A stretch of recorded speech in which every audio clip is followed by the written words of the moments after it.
जनसंख्या में इसको काउंट ही मत करो, इसको जनसंख्या में काउंट ही मत करो, इसको काउंट करोगे, ये बताओ है कि नहीं।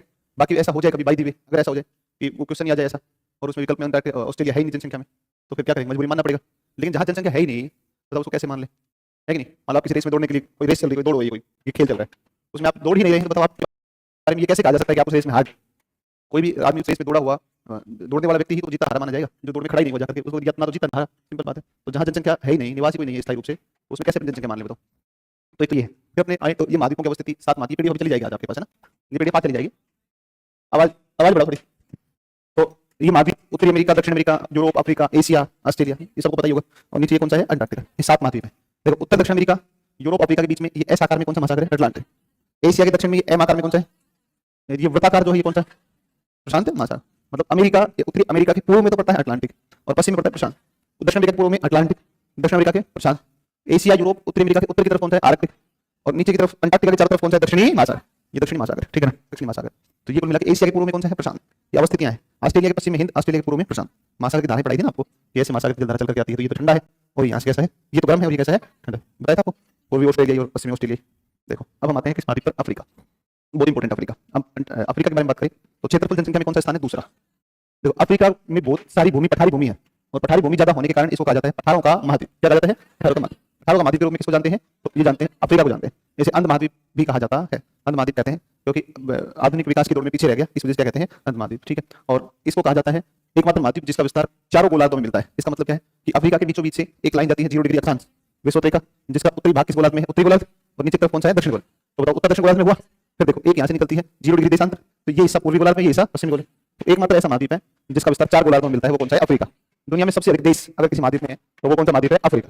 अफ्रीका में 54 देश है, कितने देश है, 54 कंट्री है। तो सबसे अधिक देशों वाला महाद्वीप कौन सा है, अफ्रीका ही आएगा, अफ्रीका ही आएगा, ठीक है, ये अफ्रीका आएगा। फिर देखो विश्व का एकमात्र महाद्वीप जिसे कर्क रेखा, भूमध्य रेखा और मकर रेखा, ये तीनों गुजरे, जिससे ये तीनों गुजरे, ये सिर्फ एकमात्र कौन सा है, अफ्रीका। बाकी ऐसा कोई महाद्वीप नहीं है जिससे 0 डिग्री अक्षांश 0 डिग्री देशांतर गुजरती हो, ऐसा कोई नहीं है, केवल अफ्रीका ही है। जिससे कर्क, मकर और भूमध्य तीनों गुजरे, ऐसा भी केवल एक ही है, और ये कौन सा है, अफ्रीका, ये अफ्रीका आएगा। और काला महाद्वीप इसको क्या कहते हैं, पठारों का महाद्वीप भी कहा, ठीक है ना, ये भी इसको कहा जाता है। फिर देखो अगला नेक्स्ट, देखो यहाँ पर ये वाला सागर है, इसको कौन सा सागर बोलते हैं, भूमध्य सागर।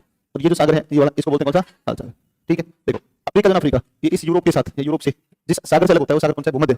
और अफ्रीका एशिया से जिससे अलग होता है अफ्रीका, वो कौन सा है, लाल। तो ध्यान रखना, यूरोप से अलग होता है भूमध्य, और यूरोप से होता है भूमध्य सागर से, और एशिया से होता है लाल सागर। इनसे क्या होता है, अलग होता है, अलग होता है। फिर आप देखो तो यहाँ पर आपको एक स्थल भाग दिखेगा यहाँ पर, ये वाला, और इसके ऊपर यहाँ पर देश पड़ता है जिसका नाम है मिस्र। कौन देश है, मिस्र, मिस्र इजिप्ट है, और ये मिस्र है, और इस तरफ इजराइल पड़ता है, इजराइल, ठीक है। और यहाँ पर आप देखोगे तो ये जो है स्थलीय भाग है, जैसे लाल सागर अलग कर रहा है, ऐसे ये भाग ना, ये इन दोनों को आपस में क्या करता है, जोड़ता है, दोनों को जोड़ता है। तो ये दोनों को जोड़ रहा है, और जोड़ता है ना, उसको जंक्शन कहते हैं, जो जोड़ता है उसको बोलते हैं जंक्शन, जोड़ने वाला जंक्शन। तो ध्यान रखना सिनाई प्रायद्वीप, इसका नाम क्या है, सिनाई प्रायद्वीप। सिनाई प्रायद्वीप एक ऐसा स्थल है, या वो स्थलीय भाग है, ऐसा स्थलीय भाग है जो एशिया अफ्रीका को आपस में जोड़ने का कार्य करता है। यही कारण है कि सिनाई प्रायद्वीप को एशिया अफ्रीका का जंक्शन कहा जाता है। क्या कहा जाता है, जंक्शन। एशिया अफ्रीका का जंक्शन कौन कहलाता है, सिनाई प्रायद्वीप, सिनाई प्रायद्वीप कहलाता है, सिनाई प्रायद्वीप कहलाता है, ठीक है ना। तो सिनाई प्रायद्वीप कहलाता है, और इसे सिनाई स्थल संधि भी कह देते हैं। संधि का मतलब भी क्या होता है, जोड़ना, है ना। तो सिनाई को सिनाई स्थल संधि कहते हैं क्योंकि यह स्थल संधि है जो जोड़ती है ना। तो ये हो गया तुम्हारा सिनाई स्थल संधि। फिर देखो एक जल संधि है जिसका नाम है जिब्राल्टर। कौन जल संधि है, जिब्राल्टर। यहाँ पर इस पर, यहाँ देखो, यहाँ पर देखो, यहाँ देश पड़ता है मोरक्को, यहाँ देश पड़ता है स्पेन। यहाँ पर मैंने कल बताया था आपको पुर्तगाल, बताया कल राजधानी लिस्बन बताई थी ना। तो देखो ये आपकी जिब्राल्टर जल संधि यहाँ पर, ये यहाँ पर, यहाँ स्पेन और मोरक्को के बीच में। और इस तरफ महासागर कौन सा, अटलांटिक, और यहाँ कौन सा है, भूमध्य। इस भूमध्य में, इस भूमध्य सागर में एंटर करने का एकमात्र रास्ता केवल कौन सी जल संधि है, जिब्राल्टर। सिर्फ भूमध्य सागर में प्रवेश करने का एकमात्र प्राकृतिक रास्ता कौन सा है, जिब्राल्टर जल संधि।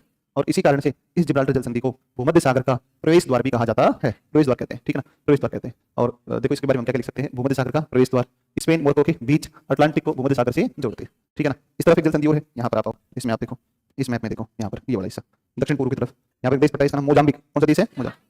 तो ये पड़ता है मेडागास्कर। कौन सा है, मेडागास्कर।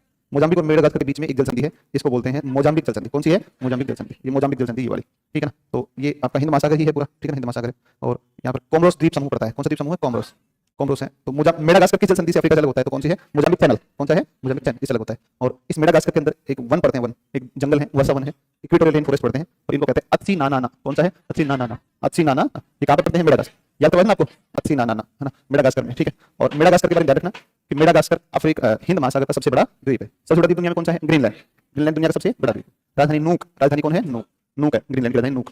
और मेडागास्कर जो है ये हिंद महासागर का सबसे बड़ा द्वीप आएगा। तो आगे देखते हैं, अगली बार पर चलते हैं, नेक्स्ट। मैं भी डिस्टर्ब हो रहा हूँ उससे ना, नहीं जब इससे ज्यादा बढ़ाएंगे तो ये गूंजेगा बहुत बड़ा, वैसे नहीं सुने।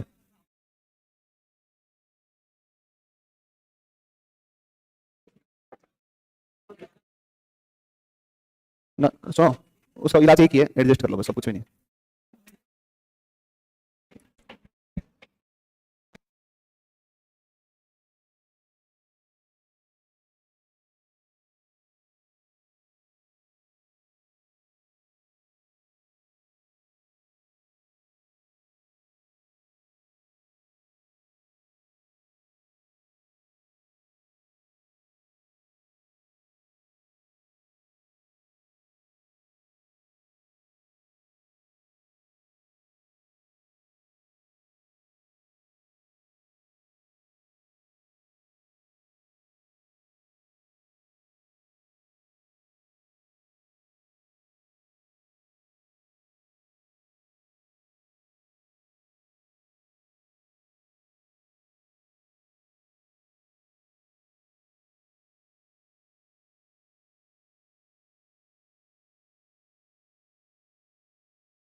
ठीक करो।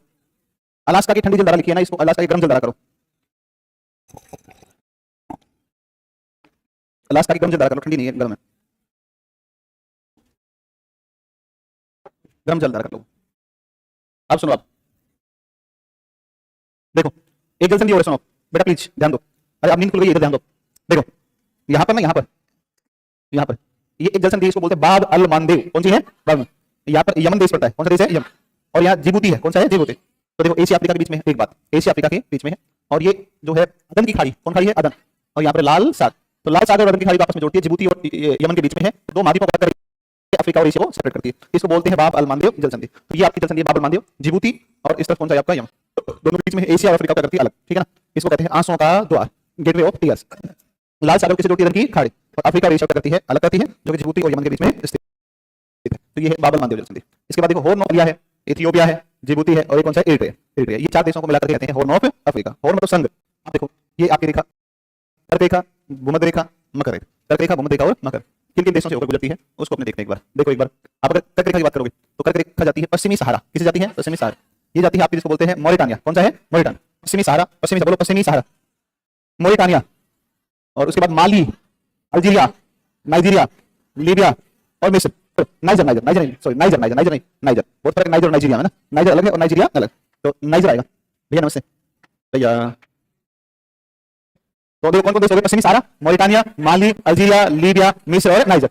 विश्व रेखा में देखो आप, Sao Thome Principe, Sao Thome Principe, ये आइलैंड है, द्वीप है। साओ टोमे प्रिंसिपे, बोलो Sao Thome Principe, Sao Thome Principe, Sao Thome Principe. अगला है आप जिसको बोलते हैं कौन सा? गैबोन। कौन सा है? गैबोन, बोलो गैबोन। फिर Congo, जायरे, Congo, जायरे, Gabon, Principe, Sao Thome Principe, Sao Thome Principe, Uganda, Kenya, Somalia, Uganda, Kenya, Somalia, Sao Thome Principe, Gabon, Congo, जायरे, Uganda, Kenya, Somalia. अब आते हैं मकर रेखा पर। मकर पर आते हैं Namibia, Botswana, south Africa, Mozambique. Namibia, Botswana, south Africa, Mozambique. आपने चीते कहां से? आपने चीते कहां से? चीते नामीबिया से लाए थे ना। और कहा आप बोत्सवाना से आएंगे? हाँ बिल्कुल आ जाएंगे, सही बात। अभी ये न्यूज में भी आया था, आप हम बोत्सवाना से चीते लाएंगे, ठीक है ना। और कौन सा घास का मैदान तैयार किया गया इसके लिए? बन्नी। कौन सा है? बन्नी, गुजरात के अंदर, ठीक है ना। तो ऐसे चर्चाएं करंट की भी दिमाग में रहनी चाहिए, ठीक है ना। कुछ सुनाएंगे तो कर लो तुम आराम से। अगला देखो नेक्स्ट, अगला है अफ्रीका के पर्वत। पहले पर्वतों की स्थिति सुन लो आप। यहाँ पर एक पर्वत है, वलित पर्वत है, नवीन वलित पर्वत है, जिसको बोलते हैं एटलस। सबने साइकिल चलाई होगी, साइकिल चलाई होगी सबने, एटलस। तो एक पर्वत है जिसको बोलते हैं एटलस। कौन सा पर्वत है? नवीन वलित पर्वत। कैसा है? नवीन वलित पर्वत। तो एटलस तो एक वलित पर्वत आ गया, और इसमें एक चोटी पड़ती है जिसका नाम माउंट तोबकल। कौन चोटी पड़ती है? माउंट तोबकल। कौन सी? माउंट तोबकल। माउंट तोबकल है जो कि मोरक्को देश के अंदर एटलस की सबसे ऊंची चोटी। इब्न बतूता कहां से आया था? कहां से आया था? देखो इब्न बतूता कहां से आया था? मोरक्को का यात्री था। ये एक देश पड़ता है जिसका नाम तंजानिया। कौन देश पड़ता है? यहाँ पे आपको पर्वत दिख रहा है, इसको बोलते हैं किली पंजाब। कौन सा पर्वत है? कौन सा पर्वत है? ये ज्वालामुखी पर्वत है। कैसा है? ज्वालामुखी। सुनो देखो, ज्वालामुखी पर्वत है, एक तो बात ये होगी, इसमें एक चोटी है और इसमें चोटी है, एक ज्वालामुखी पड़ता है यहाँ पर, इसको बोलते हैं कीबो। कौन ज्वालामुखी? और इसमें चोटी है उहरू। कौन सी है? उहरू। उहरू कौन चोटी है? उहरू। कीबो ज्वालामुखी की उहुरु चोटी है, कीबो ज्वालामुखी में उहुरु चोटी, और 5895 मीटर है। और यह जो आपकी उहुरु शिखर, उहुरु चोटी, ये ही अफ्रीका की सबसे ऊंची चोटी। अपने सामान्य ऐसा पढ़ते हैं कि किलिमंजारो पर्वत में स्थित चोटी का नाम है किलिमंजारो चोटी। ठीक है, वो भी गलत नहीं है, ठीक है ना। लेकिन ध्यान रखना, जो बहुत बारीकी से पूछ ले, बहुत गहराई में, तो बहुत गहराई से पूछेगा कीबो ज्वालामुखी, बहुत गहराई में पूछेगा तो पूछेगा अफ्रीका की सर्वोच्च चोटी का नाम बताओ क्या है, तो उहुरु शिखर है ना, उहुरु पीक है। लेकिन जनरली ऐसा पूछता है अफ्रीका का सबसे ऊंचा पर्वत कौन सा है, तो किली कैसा पर्वत है, ज्वालामुखी पर्वत। ठीक है, इसके बाद एक पर्वत यहाँ पर आपको नीचे दिखा है, इसको बोलते हैं ड्रैगन्सबर्ग। कौन सा है, ड्रैगन ज्वालामुखी पर्वत है, साउथ अफ्रीका में। कौन सा है, देखो नए अध्ययन के अनुसार इसके निचले डालों की 75% वनस्पति भूमि उपयोग परिवर्तन का नष्ट हो गई। चर्चा में आता है ना अभी कुछ दिन पहले। चलो ये वाला तो हो ही गया, ठीक है ना।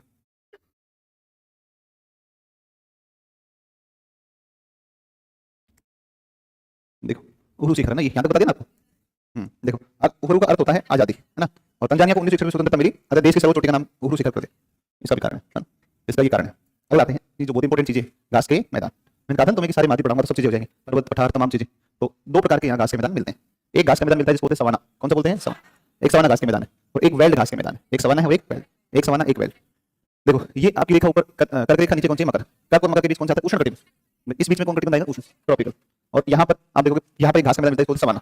तो देखो आप इसके बारे में सिंपल बात कह दो कि सवाना उष्ण कटिबंधीय घास के मैदान है जो पूर्वी अफ्रीका के अंदर पाए जाते हैं। सिंपल बात है, इसमें कौन अंग्रेजी है, ठीक है ना। और ये जो है यहाँ पर बड़े बड़े जीव, जैसे जिराफ मिलता है, जैसे हाथी मिलता है, ऐसे जीव बहुत मिलते हैं यहाँ पर, ठीक है ना। और घास घास मिलती है बहुत ज्यादा। और वृक्ष जो है दूर दूर वृक्ष पाए जाते हैं, दूरी पर पाए जाते हैं वृक्ष, तो दूर दूर वृक्ष मिलते हैं। और खूब बड़े बड़े जीव, शेर हो गए, इस तरीके के जीव यहाँ मिलेंगे, हाथी मिलेंगे, जिराफ मिलेंगे, इस तरीके के जीव। और जिराफ वगैरह है, टाइगर वगैरह भी मिलते हैं यहाँ पर खूब। तो इस तरीके की यहाँ पर इकोसिस्टम देखने को मिलता है। अफ्रीका में सवाना घास का मैदान उष्ण कटिबंधीय है। और यहाँ पर एक जनजाति मिलती है मसाई। कौन जनजाति है, मसाई जनजाति के लोग बड़े खतरनाक होते हैं। ये लोग क्या करते हैं, पशुओं को पकड़ते हैं और उनकी नसों में से खून निकालते हैं, हाँ, या फिर उनको काट देते हैं, कहीं से भी काट के खून निकलेगा, और उस खून को दूध में मिला के पी जाते हैं। आदमी का पी जाते हैं, मतलब हाँ, बड़े खतरनाक। ट्राई कर सकते हो आप इनके साथ, है ना। मसाई, आप बताओ, मसाई लोग देखो, ऐसे बड़े शिकारों की भूमि भी कहा जाता है इसको, सवाना, ठीक है। फिर इसके बाद सुनो आप, नेक्स्ट आप देखो, नेक्स्ट अगली बात पर चलो। अगला है एक जिसको बोलते हैं वेल्ड। कौन सा बोलते हैं, वेल्ड। ये देखो, ये शीतोष्ण कटिबंध में, तो वेल्ड शीतोष्ण कटिबंधीय घास का मैदान है। और वेल्ड जो है अफ्रीका की ब्रेड बास्केट कहा जाता है, अफ्रीका की ब्रेड बास्केट कहते हैं। तो ये कांगो नदी का बेसिन है, कांगो रिवर बहती है, कांगो बेसिन है। और जैसे दुनिया में सबसे बड़ा उष्ण कटिबंधीय सदाबहार वन कौन सा है, तो दुनिया में सबसे बड़ा उष्ण कटिबंधीय सदाबहार वन है कौन, तो ये अमेजन का, है ना, अमेजन है। ऐसे ही दुनिया में दूसरा सबसे बड़ा कौन सा है, कांगो आएगा, कांगो। अफ्रीका का सबसे बड़ा उष्ण कटिबंधीय सदाबहार वन तो है कौन सा, कांगो। और दुनिया में देखोगे तो ये कौन सा है, दूसरा। दुनिया में सबसे बड़ा वो है, दुनिया में देखोगे 3 नंबर पे है दूसरा। तो दुनिया में 1 नंबर सबसे बड़ा रेन फॉरेस्ट या वर्षा वन कौन है, अमेजन। दुनिया में दूसरा कौन सा है, कांगो, कांगो बेसिन है। और कांगो वैसे दुनिया का दूसरा है, लेकिन अफ्रीका का सबसे बड़ा आएगा, ये आएगा। देखो इस तरीके के मसाई, हाँ निपटा देते हैं। बुशमैन, ये पिग्मी देखो, पिग्मी क्या है, पिग्मी का लीवर खराब है अच्छा, पिग्मी का क्वालिटी हाँ थोड़ा सा ब्लर दिख रहा है ना। पिग्मी सवान सुन लो, पिग्मी जो है वो कांगो के बेसिन में मिलते हैं। पिग्मी कहाँ मिलते हैं, कांगो बेसिन, कांगो नदी के बेसिन में मिलते हैं पिग्मी। और पिग्मी दुनिया की सबसे छोटे कद वाली जनजाति। दुनिया में सबसे छोटे कद की जनजाति कौन सी, पिग्मी। पिग्मी मिलता है आपका कांगो नदी के बेसिन में, कांगो नदी के बेसिन। पिग्मी की खास बात यह है कि पिग्मी करता है एक पक्षीय मौन व्यापार। कौन सा व्यापार करता है, एक पक्षीय मौन व्यापार। मतलब इसमें क्या होता है, तो इसमें पिग्मी जो है वो क्या करेगा ना कि भाई जो है जैसे इनको केला बहुत पसंद है पिग्मी को, जैसे सामान्य अपने केले का एग्जांपल ले लेते हैं। तो पिग्मी क्या करेगा कि जंगल से शहद हो गया या फिर मांस हो गया, पशु मार के ले आएगा और ला करके कोई भी चीज लाएगा जंगल से, और केले के जो बागान होते हैं उस केले के बागान के बाहर उसको ला करके रख देगा, ठीक है, रख दिया, कोई बात नहीं है। बागान का मालिक समझ गया कि इसको चाहिए इसके बदले में केला, ठीक है ना।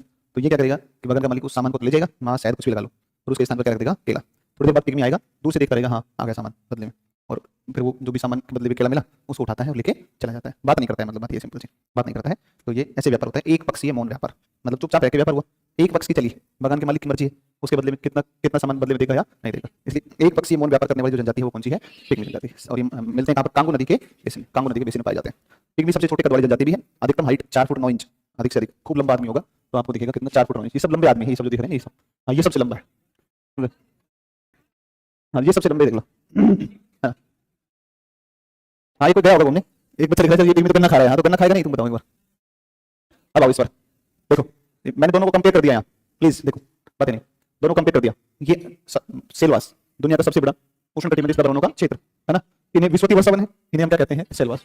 कांगो रिवर बेसिन, इसके अंदर विश्वती वर्षा वन, अमेजन के बाद विश्व का दूसरा तथा अफ्रीका का सबसे बड़ा उष्णकटिबंधीय सदाबहार वनों का क्षेत्र, सदाबहार वन पाए जाते हैं। पिग्मी जनजाति निवास करती है इन एक पक्षीय मौन व्यापार, विश्व की सबसे छोटी कद वाली जनजाति और पसंदीदा फल का इनका केला। सारी बात बता दी आपको, ठीक है ना, सब चीजें आपको बता दी। इसके बाद देखो आप, अफ्रीका में मरुस्थल 11 देशों में फैला हुआ है, तो 11 देशों में फैला हुआ है, इस मरुस्थल का नाम क्या है, सहारा। क्या नाम इसका, सहारा है। देखो सहारा मरुस्थल है जिसमें पश्चिमी सहारा, मोरक्को, मोरिटानिया, माली, नाइजर, चाड, सूडान, मिस्र, लीबिया, अल्जीरिया और ट्यूनीशिया देश इसमें शामिल होते हैं। अफ्रीका में है ये। नितेश आगे लगाओ बेटे। कितना टाइम हुआ अपनी क्लास चलते हुए? हाँ रुक, सुन ले कुछ बोल। वो तो ठीक है, क्लास का तो पीपीटी लो ना आगे। नहीं मतलब मेरा कहने का मतलब ये नहीं है कि कब तक क्लास है, मैं ये कहता हूं आधे घंटा हुआ है ना। इधर खड़ा होके, इधर इसको ब्लैक शर्ट वाले को बाहर जा। आ तू जा अगले टेबल पे, अगले पर आ तू जा, अगले पर आ जा। मेरे पास नहीं आना है, अगले पर बैठ जा। तो कोई बात नहीं, मैं कुछ कह थोड़ी रहा हूँ, लड़ने आ रहा है मेरे साथ। 5 नंबर से लगो, 5 नंबर से। जी ठीक है। तू लड़ने के लिए क्यों आया फिर मेरे पास इधर? अरे मेरा मतलब है कि तुम्हें देखा ना, तुम लड़ रहे हैं मेरे साथ, जिसका मन नहीं लगता।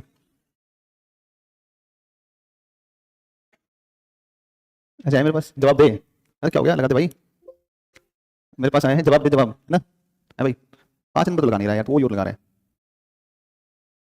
डर जा डर जा डर जा, डर भाई डर रही। हाँ ये देखो, इसमें सहारा मरुस्थल विश्व का सबसे बड़ा और विश्व का सबसे गर्म मरुस्थल है, सबसे बड़ा है और सबसे गर्म। कितना देशों में मिलता है? 11। ठीक है, देखो इसमें एक जनजाति मिलती है, इसका नाम बद्दू। कौन जनजाति है? बद्दू, बद्दू जनजाति, ठीक है ना। और देखो यहाँ पर एक देश पड़ता है लीबिया। कौन सा देश है? लीबिया में एक स्थान पड़ता है जिसका नाम अल अजीजिया। कौन सा है? अल अजीजी। अल अजीजिया ध्यान रखना, दुनिया का सबसे गर्म स्थान है, दुनिया का सबसे गर्म, दुनिया का सबसे गर्म स्थान कौन सा है? अल अजीजी। किस देश में है? लीबिया में। किसमें है? लीबिया। लीबिया में स्थित अल अजीजिया दुनिया का सबसे गर्म स्थान है, दुनिया का सबसे गर्म स्थान है, ठीक है ना। अल अजीजिया 58 डिग्री सेल्सियस 1922 में इसमें अंकित किया गया था, 58 डिग्री सेंटीग्रेड। पता नहीं कितना हो गया, लेकिन जो किताबों के अंदर एनसीईआरटी वगैरह में डेटा था वो यही था मेरे पास। तो एक तो ये, फिर आप देखो इसके बाद में यहाँ पे एक और पड़ता है, इसका नाम है कौन सा? काला हर। यहाँ पर बैग वाला धारा बताई ना आपको, ठंडी जलधारा, बैग वाला ठंडी जलधारा, तो ये ठंडी जलधारा है। और यहाँ बोत्सवाना दक्षिण अफ्रीका का क्षेत्र विकसित हुआ है, कौन सा? इसको बोलते हैं काला। काला हरी जो मरुस्थल है ना, ये दक्षिण अफ्रीका और किसमें है? बोत्सवाना। यहाँ जनजाति निवास करती है। अरे जनजाति का नाम नहीं लिखा इसमें, इसका नाम है बुशमैन, है ना। देखो मुख्य विस्तार तो इन दो में ही है ना। कौन जनजाति है? बुशमैन, बुशमैन जनजाति। और बुशमैन जो जनजाति है ना, ये बुशमैन जनजाति निवास करती है इसके अंदर। बुशमैन के बारे में लिखा ही है मैंने, अच्छा लास्ट में लिख रखा होगा। बुश 2 देशों में ही मुख्य विस्तार है, ठीक है ना। हाँ ठीक है, तो बुशमैन जो है ना, बुशमैन इनके बारे में कहा जाता है कि इनको दीमक बहुत पसंद है। ये दीमक ना ढूंढ ढूंढ के दीमक खाते हैं। ये किसी भी क्षेत्र में जाएंगे, वहाँ जाके दीमक को ढूंढेंगे पहले, और ढूंढ के दीमक, और फिर ये पूरा एरिया में जितनी दीमक है सारी खा जाएंगे निकाल के। तो दीमक बहुत इनको पसंद होने के कारण से, और दीमक को बुशमैन का चावल कहते हैं, दीमक को बुशमैन का चावल, ठीक है ना। अपने भी यहाँ करते हैं, कुछ ट्राइब्स ऐसी हैं जो चटनी खाती है, चीटियों की चटनी। देखो उसने खाई है, अच्छा पड़ी, अच्छा अच्छा, वो बोली ऐसे ही जैसे लगा कि खाई होगी, खाती। तो चीटी की चटनी आदिवासी को जनजाति है वो अभी भी, मैंने बताया था। अच्छा मैं ही बताया था, ठीक ठीक ठीक। चूहा भी खाते हैं। अब आ जाओ नदियों पर। नहीं खाते हैं लोग वैसे, कुछ भी खाते हैं ना। तो सर टाइम बहुत कम है, तैयारी बहुत कम हुआ है, कैसे होगा तैयारी? अब आ जाओ नदियों पर। चूहा भी खाते हैं। अब आ जाओ नदियों पर। नहीं खाते हैं लोग वैसे, कुछ भी खाते हैं ना। तो सर टाइम बहुत कम है, तैयारी बहुत कम हुआ है, कैसे होगा तैयारी? देखो नदियों में पहले एक बार सारी नदियों का मोटा मोटा नाम देख लेते हैं, फिर उसके बाद में उनके बारे में एक पढ़ेंगे, ठीक है। देखो यहाँ से एक झील पड़ती है, इसका नाम है विक्टोरिया। कौन झील है? और यहाँ से एक झील पड़ती है टाना। कौन पड़ती है? टाना। विक्टोरिया और कौन सी? टाना। विक्टोरिया और कौन सी? टाना। विक्टोरिया से नदी निकलती है सफेद नील। कौन सी है? सफेद। और इससे निकलती है नीली नील, ब्लू नील। दोनों मिलती है खार्तूम जो कि सूडान की राजधानी है, और दोनों मिलते हैं उत्तर की ओर बहती है और भूमध्य सागर में जाकर के गिर जाती है, गिरती है भूमध्य सागर में। इसको हम कहते हैं कौन सी नदी? नील। कौन सी कहते हैं? नील। दुनिया की सबसे लंबी नदी, दुनिया की सबसे लंबी नदी एक नील है। जैसे एक और नदी है, और ये है आपकी जिसको बोलते हैं कांगो या जायरे। कौन सी है? कांगो या जायरे। भूमध्य रेखा को 2 बार काटते, ये नदी है, इसको बोलते हैं नाइजर। कौन सी है? नाइल। इसमें एक सहायक मिलती है बेन्यू। कौन सी है? बेन्यू। गाना देश से एक नदी बहती है बोल्टा। कौन सी है? बोल्ट। एक नदी बहती है सेनेगल देश से, सेनेगल। कौन सी है? सेनेगल। एक है जिसको बोलते हैं जाम्बेजी। कौन सी बोलते हैं? जाम्बेजी।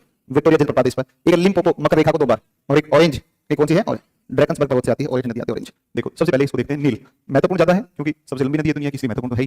तो देखो इसमें विश्व की सबसे लंबी नदी नील नदी है, 6670 किलोमीटर का इसकी लंबाई।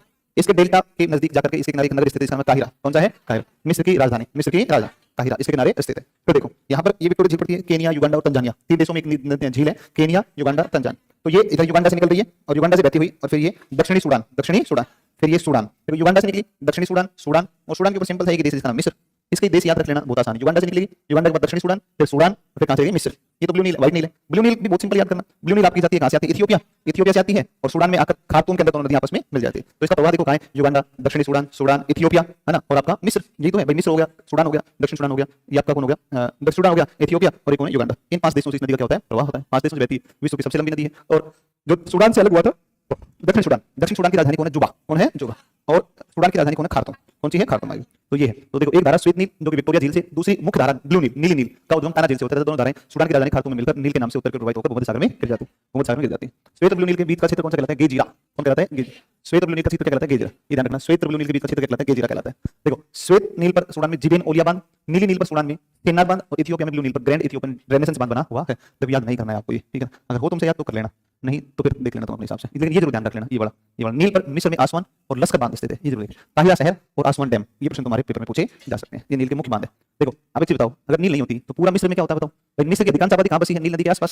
सिंपल सी बात है, क्योंकि पानी का स्रोत वही है, कृषि भी यही होती है, ठीक है नहीं? तो अगर नील नहीं होती तो फिर सारा काम हो जाता, खत्म, यहाँ का तो पूरा मरुस्थल रहता सारा। मिस्र को नील नदी का आशीर्वाद या वरदान कहा जाता है, ठीक है। नील अपना डेल्टा कैसे बनाती है? चाप आता है। और श्वेत नदी के किनारे जुबा और नील के मुहाने के निकट कौन है? मिस्र की राजधानी काहिरा स्थित है। और इतिहास के पिता कौन आते हैं? हेरोडोटस। कौन आते हैं? हेरोडोटस। हेरोडोटस ने पहली बार एक शब्द प्रयोग किया, डेल्टा। डेल्टा शब्द का सर्वप्रथम प्रयोग किसने किया? हेरोडोटस ने किया। नेक्स्ट आप आओगे पर अगला है नाइजर। देखो गिनी उच्च भूमि, एक देश पड़ता है गिनी, तो गिनी की उच्च भूमि से निकलती है और देखो इसके किनारे बमाको शहर, बमाको तो किसकी राजधानी है, और यहाँ से बहती हुई और नियामी के निकट से बहती हुई और ये आपके किसमें गिरती है? गिनी की खाड़ी। देखो गिनी उच्च भूमि से निकलेगी, गिनी की खाड़ी में ही गिरेगी और ये उल्टे यू आकार में बहती है। कैसे बहती है? उल्टे यू। और इसमें नदी आकार मिलती है, इसका नाम बेन्यू। कौन मिलती है? बेन्यू। देखो इसके मार्ग से एक तो इसके आसपास के क्षेत्र में व्यापार अधिक होता है पाम का। किसका व्यापार होता है? पाम। सस्ता फल तेल आता है, बहुत पाम तेल, है ना। रिफाइंड ऑयल नहीं बनता है जिससे, पाम तेल। तो ये पाम तेल का व्यापार अधिक होता है, इस वजह से इसको कहते हैं पाम तेल की नदी। क्या कहते हैं? पाम तेल की नदी। एक प्रश्न, किस पठार में बघेलखंड बुंदेलखंड पर स्थित है? ये प्रश्न गलत है भाई। बघेलखंड अपने आप में एक अलग पठार है और बुंदेलखंड अपने आप में एक अलग पठार। बुंदेल युग तो वो पूछा होगा, लेकिन प्रश्न कुछ और होगा। ये तो एक्चुअल में जो प्रश्न वो दिखाओ, है ना। हो सकता है कि कुछ और प्रश्न पूछा होगा। कैसा पेपर मिला था उसका? नहीं मिला पेपर? दिखाओ, लाओ ना, दिखाओ कहीं से मिला तो क्वेश्चन दिखा दो, बता देंगे अभी। रिंग ऑफ फायर के बारे में, तो रिंग ऑफ फायर प्रशांत महासागर में जो पूरा चारों तरफ वो है, क्या बोलते हैं, ज्वालामुखियों की पेटी है ना। देखो नाइजर जो है, नाइजर उसकी सहायक नदी कौन सी है? बेन्यो। और इस नाइजर पर कौन सा डैम बना हुआ है? नाइजीरिया में कैंजी। ये कैंजी डैम बना हुआ है, कैंजी डैम बना हुआ है, ठीक है। अगर देखो एक नदी है कांगो या जायरे, कांगो या जायरे। देखो कांगो ना कांगो, ये आपकी जायरे देश की उच्च भूमि से निकलती है, ये भूमध्य रेखा को दो बार काटती है और गिरती है इस तरफ अटलांटिक महासागर में। तो जायरे की उच्च भूमि से निकलकर कांगो से प्रवाहित होती हुई अटलांटिक महासागर में गिरती है, जो भूमध्य रेखा कितनी बार काटती है? दो बार। ये पॉइंट इंपॉर्टेंट है, भूमध्य रेखा को दो बार काटती है। और इसकी दो साइड नदियां हैं, एक का नाम उबांगी और एक का नाम कसाई। एक उबांगी और एक कौन सी है? कसाई। एक उबांगी और एक कौन सी है? कसाई। उबांगी और कसाई, उबांगी और कसाई, ये दो नदियां। देखो इसके ऊपर एक जलप्रपात है स्टैनली। ये वाले क्वेश्चन देखो, ये सब बहुत इंपॉर्टेंट प्रश्न है। देखो जैसे उबांगी कसाई किसकी सहायक नदी है? जैसे स्टैनली जलप्रपात किस नदी पर है? जैसे भूमध्य रेखा को दो बार कौन काटती है? तो ये कौन काटती है? कांगो। और दुनिया में सबसे अधिक विद्युत उत्पादन की संभावना वाली कोई नदी है तो वो कांगो ही है। पूरी दुनिया में सर्वाधिक विद्युत उत्पादन संभावना किसमें है? तो ये कांगो, है ना। तो ये कांगो में सबसे अधिक। पीपीटी लगाया आगे, पीपीटी लगाओ आगे। आज ही निपट जाएगा, मुझे लग रहा है ऐसे चलता रहेगा, है ना। जल्दी भी नहीं कर रहे अपने, कुछ आराम से बता रहे एक चीज को। किसका व्हाट्सएप है ये? आपका है?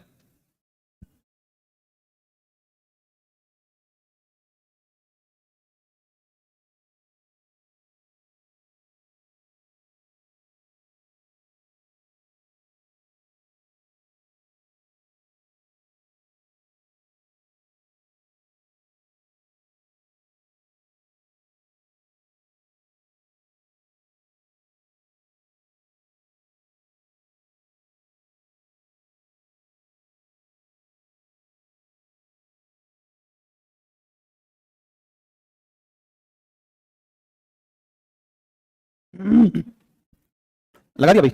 आगे देखो इसमें नेक्स्ट, अगला ध्यान दो प्लीज। हाँ क्या क्या पढ़ाऊं? अरे बताओ तो सही, बोलो ना।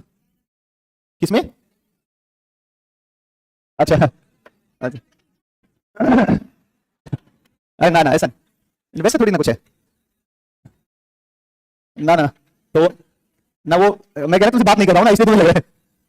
अच्छा शायरी, ना ना ना, शायरी सब नहीं सुनते हैं। देखो दोबारा खोलना।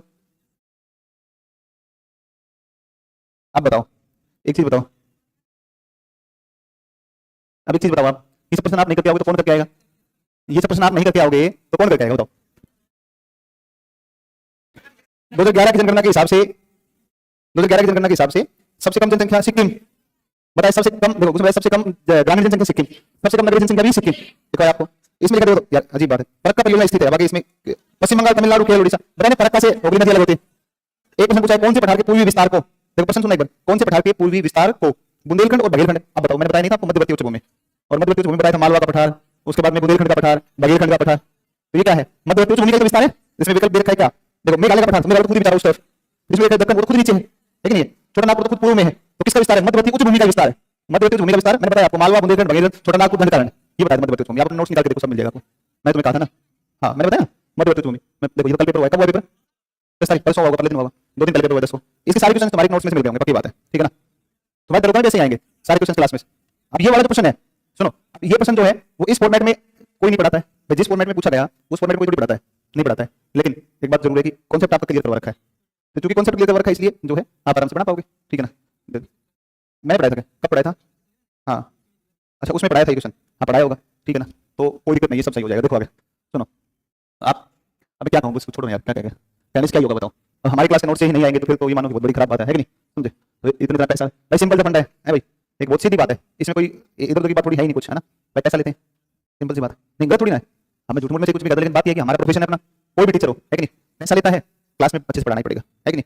तो सिंपल सी बात है कि भाई जब आपसे पैसा, और बड़ी बात कि आप टाइम दे रहे हो चीज़ों को, नहीं तो काम प्रॉपर तरीके से, हाँ ये अच्छी बात है कि हम अपने प्रोफेशन के साथ जस्टिफिकेशन करें, जस्टिफाई करें हम चीज़ों को कि क्वेश्चन आने चाहिए क्लास से, है ना। और वो अच्छी बात होती है, कई बार सारे क्वेश्चन मिल जाते हैं ना तो वो बहुत बढ़िया हो जाता है कई बार। बाकी एक आधा क्वेश्चन की कोई गारंटी नहीं है, लेकिन मैक्सिमम क्वेश्चन आपके मिल जाएंगे आपको, ना। देखो जाम्बेजी नदी, कौन सी नदी है? जाम्बेजी, इसके ऊपर जलप्रपात, इसका एक ही प्रश्न, इसमें दो क्वेश्चन बहुत जबरदस्त आते हैं। एक आपने नाम सुना होगा जाम्बिया और जिम्बाब्वे, कौन सा है? जाम्बिया और जिम्बाब्वे। एक देश है जाम्बिया, एक नाम है जिम्बाब्वे। जाम्बिया और जिम्बाब्वे की सीमा पर रहती है, जाम्बिया जिम्बाब्वे की सीमा, और ये मोजाम्बिक चैनल में जाकर के गिर जाती है। इस नदी का नाम है जाम्बेजी। इस पर जलप्रपात है विक्टोरिया, कौन सा है? विक्टोरिया। इस पर विक्टोरिया जलप्रपात पड़ता है, और इस पर एक करीबा बांध है, कौन सा बांध है? करीब। तो करीबा बांध और विक्टोरिया जलप्रपात, करीबा बांध और विक्टोरिया जलप्रपात, ये स्थित है किसके ऊपर? जाम्बेजी नदी के ऊपर स्थित है, ये इसका है। और इसकी एक सहायक नदी है जो कि ओकावोंग नदी है। ओकावोंग कौन सी है? ओकावोंग नदी यानी इंटरनल डेटा बनाती है, आंतरिक डेटा का निर्माण, आंतरिक डेटा का निर्माण करती है ओकावोंग नदी। कौन सी है? ओकावोंग। आंतरिक डेटा मतलब डेल्टा यहाँ नहीं बन रहा है, इस तक यहाँ पर नहीं बन रहा है, अंदर की तरफ डेल्टा बन रहा है, अंदर की तरफ डेल्टा बन रहा है, मतलब इसमें आके मिलेगी तो यहीं पर डेल्टा बना देगी, समझे बात को। तो आंतरिक डेल्टा बनाने वाली नदी कौन सी? ओकावोंग नदी, ओकावोंग, जो किसकी है? जाम्बेजी की सहायक नदी। एक नदी है लिम्पोपो नदी, मकर रेखा को दो बार काट, लिम्पोपो मकर रेखा को दो बार काटती है। तो लिम्पोपो जो नदी है ये उच्च वैल भूमि से निकलती है, किससे निकलती है? उच्च वैल, और इस तरीके से बहती है, मकर रेखा को दो बार काटती है, और ये गिरती है जाकर के हिंद महासागर में। किसमें गिरती है? हिंद महासागर। तो हिंद महासागर में गिरती है, उच्च वैल भूमि से निकलती है, दक्षिण अफ्रीका, बोत्सवाना, दक्षिण अफ्रीका जिम्बाब्वे की सीमा पर बहती है, और मोजाम्बिक में प्रवाहित होती हुई हिंद महासागर में गिर जाती है। ये मकर रेखा को दो बार काटती है, मकर रेखा कितनी बार काटती है? मकर रेखा को दो बार काटने का काम करती है कौन सी? लिम्पोपो नदी। एक नदी है ऑरेंज, कौन सी नदी है? ऑरेंज नदी, ये लेसोथो देश में ड्रैगन्सबर्ग से निकलती है। देखो ये एक देश पड़ता है लेसोथो, और यहाँ पर पर्वत है कौन सा? ड्रैगन्सबर्ग, यहाँ से निकलती है, और किसमें गिरती है? अटलांटिक, इधर तो हिंद है और इस तरफ कौन सा? अटलांटिक, अटलांटिक में गिरती है, अटलांटिक में गिरती है, ठीक है ना। इसकी एक सहायक नदी है जिसका नाम वाल, कौन सहायक नदी है? वाल। ऑरेंज की सहायक कौन है? वाल, ठीक है, वाल नदी, इसी बैच की आप इसको लेट होना कहते हैं क्या? अच्छा क्लास का टाइम 9:30 था, वो 6 मिनट पहले आई है नहीं 9:30 टाइम था क्लास का, है ना। झीलों में एक झील आती है विक्टोरिया, कौन सी आती है? दुनिया में सबसे बड़ी मीठे पानी की झील है सुपीरियर, दुनिया में सबसे बड़ी मीठे पानी की सुपीरियर। लेकिन ध्यान रखना कि दुनिया की सुपीरियर के बाद दूसरी सबसे बड़ी कौन सी है? विक्टोरिया, दूसरी सबसे बड़ी विक्टोरिया। अफ्रीका की सबसे बड़ी मीठे पानी कौन सी है? विक्टोरिया, अफ्रीका की सबसे बड़ी मीठे पानी की विक्टोरिया। और भूमध्य रेखा पर स्थित दुनिया की सबसे बड़ी झील ये विक्टोरिया है। देखो वापस प्रश्न को समझो एक बार, दुनिया की सबसे बड़ी मीठे पानी की सुपीरियर, दुनिया की सबसे बड़ी मीठे पानी की पसंद को दो, दुनिया की सबसे बड़ी मीठे पानी की झील कौन सी है? जो अरे बात नहीं पूरी बात, दुनिया के सब पेपर में तो यही करके आओगे, जब कर रहे हो ना ऐसे आधा प्रश्न पढ़ोगे सीधा उत्तर करोगे, बाद में कुछ वही उत्तर था इसका। दुनिया की सबसे बड़ी मीठे पानी की झील कौन सी है? दुनिया की सबसे बड़ी मीठे पानी की झील कौन सी है? जो कि विश्व रेखा पर स्थित है, तो विक्टोरिया है। तो विश्व रेखा पर स्थित दुनिया की सबसे बड़ी मीठे पानी की कौन सी है? विक्टोरिया। कौन सी है? विक्टोरिया। केनिया, युगांडा और तंजानिया। देखो ये विक्टोरिया झील है, इसके चारों तरफ जो देश पड़ते हैं उसमें एक तरफ आता है कौन सा? एक तरफ युगांडा, एक तरफ केनिया, एक तरफ तंजानिया, इन देशों के अंदर फैली है। और ये यहाँ से आपकी रेखा है ना, ये वाली, इसको बोलते हैं विश्व रेखा। कौन सी है? इक्वेटर है, इक्वेटर। और इसके किनारे स्थित एक नगर पड़ता है, इसका नाम है कंपाला। कौन सा नगर है? कंपाला। युगांडा की राजधानी कंपाला, युगांडा की राजधानी कंपाला, युगांडा की राजधानी कौन सी है? कंपाला है, कंपाला, ठीक है ना, कंपाला है। तो कंपाला विक्टोरिया झील के तट पर स्थित एक नगर है। अच्छा कंपाला विश्व रेखा पर स्थित राजधानी भी है, इक्वेटर पर स्थित राजधानी कौन सी? कंपाला। ये दो बढ़िया अच्छे क्वेश्चन है ना। तो विक्टोरिया अफ्रीका की सबसे बड़ी मीठे पानी की झील है, विश्व पर स्थित विश्व की सबसे बड़ी मीठे पानी की झील भी कौन सी है? यही है। किनारे युगांडा की राजधानी कौन है? कंपाला है। ब्रंश घाटी का भाग नहीं है ना, एक रिफ्ट वैली है जो मलावी झील से शुरू होकर के और इस तरीके से ब्रंश घाटी होती हुई और एशिया में मृत सागर तक जाती है ना। 9.9 किलोमीटर लंबी ब्रंश दरार है, तो दरार घाटी का भाग ये नहीं है, ठीक है। एक झील पड़ी टंगानिका, जाम्बिया, तंजानिया, बरूंडी देशों के बीच में, जायरे, बरूंडी, तंजानिया और जाम्बिया, इन 4 देशों से लगती है, इसका नाम है टंगानिका। कौन झील है? दुनिया की सबसे गहरी झील कौन सी है? बैकाल। दुनिया की सबसे गहरी, दुनिया की दूसरी सबसे गहरी टंगानिका, टंगानिका विश्व की दूसरी, टंगानिका बैकाल के बाद विश्व की दूसरी, और टंगानिका अफ्रीका की सबसे गहरी पानी की झील है ना, गहरी झील है। सबसे गहरी वाली झील कौन सी है? अफ्रीका में टंगानिका। और विश्व में कौन से नंबर पे है? 2 नंबर पे, दूसरे विश्व में, ठीक है ना। एक और झील पड़ती है जिसको बोलते हैं मलावी झील। कौन सी बोलते हैं? मला। इसे ही न्यासा झील भी कहा जाता है। मलावी क्या कहता है? न्यास, इसे ही बोलते हैं न्यासा। क्या बोलते हैं? न्यास, इसे न्यासा झील बोलते हैं। कौन सी झील को? मलावी झील, न्यासा झील। अफ्रीका की महान ब्रंश घाटी इस तरीके से फैली है, मलावी झील से शुरू होकर इस तरीके से जाती है, लाल सागर होते हुए कहां तक है? मृत सागर तक। दोनों तरफ देखो, इधर भी ब्रंश घाटियां हैं, और ये ब्रंश घाटियों के बीच में स्थित है कौन सी? विक्टोरिया, ठीक है ना, विक्टोरिया। यहाँ पर एक्चुअल में क्या हो रहा है कि प्लेट ये जो हिस्सा टूट करके इधर खिसक रहा है, आप सुनते हो ना कि अफ्रीका का एक हिस्सा टूट करके अलग हो रहा है, तो यहाँ पर अपसारी प्लेट है। कैसी प्लेट है? अपसारी प्लेट है, अपसारी आ गई, अपसारी प्लेट सीमांत है ना। कौन सा है? डाइवर्जेंट अपसारी, अंग्रेजी में सही है, डाइवर्जेंट प्लेट सीमांत आपका आएगा, ठीक है। 9000 किलोमीटर लंबी है, विश्व की सबसे लंबी ब्रंश घाटी, दुनिया की सबसे लंबी ब्रंश घाटी है, मलावी झील से होकर लाल सागर और मृत सागर तक ही फैली ब्रंश घाटी। फिर देखो इसमें ये बड़ी इंपॉर्टेंट जानकारी आपने सुना, Gold Coast, Slave Coast, Ivory Coast, है ना। तो देखो एक बार इसमें ये देशों के नाम सुनो पहले तो। देखो ये एक देश पड़ता है, इस देश का नाम है, इसका नाम है सिएरा लियोन। कौन सा है? कौन सा देश पड़ता है? Sierra Leone. एक देश पड़ता है, इसको बोलते हैं लाइबेरिया। कौन सा है? लाइबेरिया। कौन सा है? Liberia, Sierra Leone, Liberia. Sierra Leone Liberia, Sierra Leone Liberia. फिर एक है कोटे डी आइवरी, कौन सा देश है? कोटे डी आइवरी, कौन सा? कोटे डी आइवरी, कोटे डी आइवरी। फिर एक आता है घाना, कौन आता है? घाना। एक आता है टोगो, कौन आता है? टोगो। एक आता है बेनिन, कौन सा है? बेनिन। और एक है कौन सा? Nigeria, Nigeria. ठीक है, ये देश है अफ्रीका के। अब जैसे महाराष्ट्र का तट कोंकण तट कहलाता है, तमिलनाडु का तट कोरोमंडल कहलाता है, केरल का तट मालाबार कहलाता है। नाम है तटों के नाम। इसी प्रकार से अफ्रीका के इन तटों के भी कुछ नाम है, ठीक है ना। एक ऐसा तट जहां से जो है लोग बाग जब ब्रिटिश या अमेरिका के अंदर लोगों को अफ्रीका से जहाज में बैठा करके खरीदा जाता था, खरीद करके और जहाज में बैठा करके जहां से एक्सपोर्ट किया जाता था बाहर विदेशों में, अफ्रीका में या यूरोप में ले जाया जाता था काम करवाने के लिए। कोई आदमी पहले ऐसा सिस्टम था, कोई आदमी खरीदा जाता था कि खरीद लिया, इतने हजार रुपए में खरीद लिया, ठीक है ना, दास या गुलाम, है ना, ऐसा था पहले। तो एक कोस्ट जो टोगो, बेनिन और नाइजीरिया, टोगो, बेनिन और नाइजीरिया, ये वाला जो था, ये वाला, यहाँ से बहुत दुनिया के अंदर बहुत सारे दास खरीदे गए और यहाँ से दुनिया में भेजे गए अलग अलग देशों के अंदर। इस कोस्ट का नाम पड़ा जहाँ से ये प्रथा सबसे ज्यादा चलती थी, इस नाइजीरिया, बेनिन और टोगो, इन तीन देशों का तट कहलाया। इसको कहा गया स्लेव कोस्ट। कौन सा कहा गया? कौन सा कोस्ट है? स्लेव। तो ध्यान रखना, स्लेव या दास तट आपका कहाँ पर है? टोगो, बेनिन और नाइजीरिया, टोगो, बेनिन और नाइजीरिया। देखो जो घाना है, घाना के तट के ऊपर सोने की सिराएं मिलती हैं, सोने के निक्षेप पाए जाते हैं, और सोने के निक्षेप मिलने के कारण, और यहाँ इसको बोलते हैं गोल्ड कोस्ट। कैसा कोस्ट है? सोना मिलने के कारण गोल्ड कोस्ट। तो गोल्ड कोस्ट किस देश में है? घाना में। गोल्ड कोस्ट किसमें है? घाना। देखो जो आइवरी देश है, आइवरी, इस आइवरी देश का नाम जो है वो कहलाता है आइवरी कोस्ट। कौन सा कोस्ट है? Ivory Coast. और एक बच गया लाइबेरिया में, और किसमें बच गया आपका? लाइबेरिया में, और एक सियरा लियोन, इसको कहते हैं ग्रेन कोस्ट। क्या कहते हैं? Grain coast. तो लाइबेरिया और आपका सियरा लियोन, लाइबेरिया और सियरा लियोन में कौन आएगा? ग्रेन कोस्ट, ग्रेन कोस्ट आएगा, ठीक है ना। अब एक अंतिम बच गई आपकी इस अफ्रीका के अंदर, जिसको बोलते हैं सिनाई प्रायद्वीप के ऊपर मिलने वाली स्वेज नहर, स्वेज नहर बच गई। आगे लगा भाई, हेलो, रेडियम लगवा के अभी बुलाओगे उसको, जल्दी बुला फटाफट। फिर 1 घंटे में हो गया अफ्रीका, ये तो बहुत गलत बात है। इसका मतलब आज अपना सारा कंप्लीट हो जाएगा फिर तो। आज निपटा देगा पक्का, कोई दिक्कत तो नहीं है।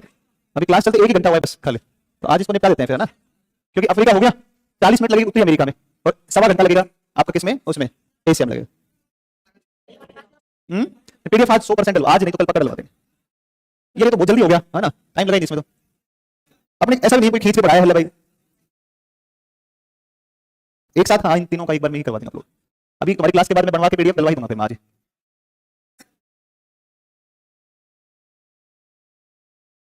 अरे कहाँ चला गया, क्यों गया है?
चलो देखो आगे, आगे क्या है इसमें। अरे यार क्या लगा रहे हैं यार, क्या है? अच्छा अभी क्यों लगाया है अभी से? अफ्रीका के लगाना पहले। हाँ रुको रुको रुको।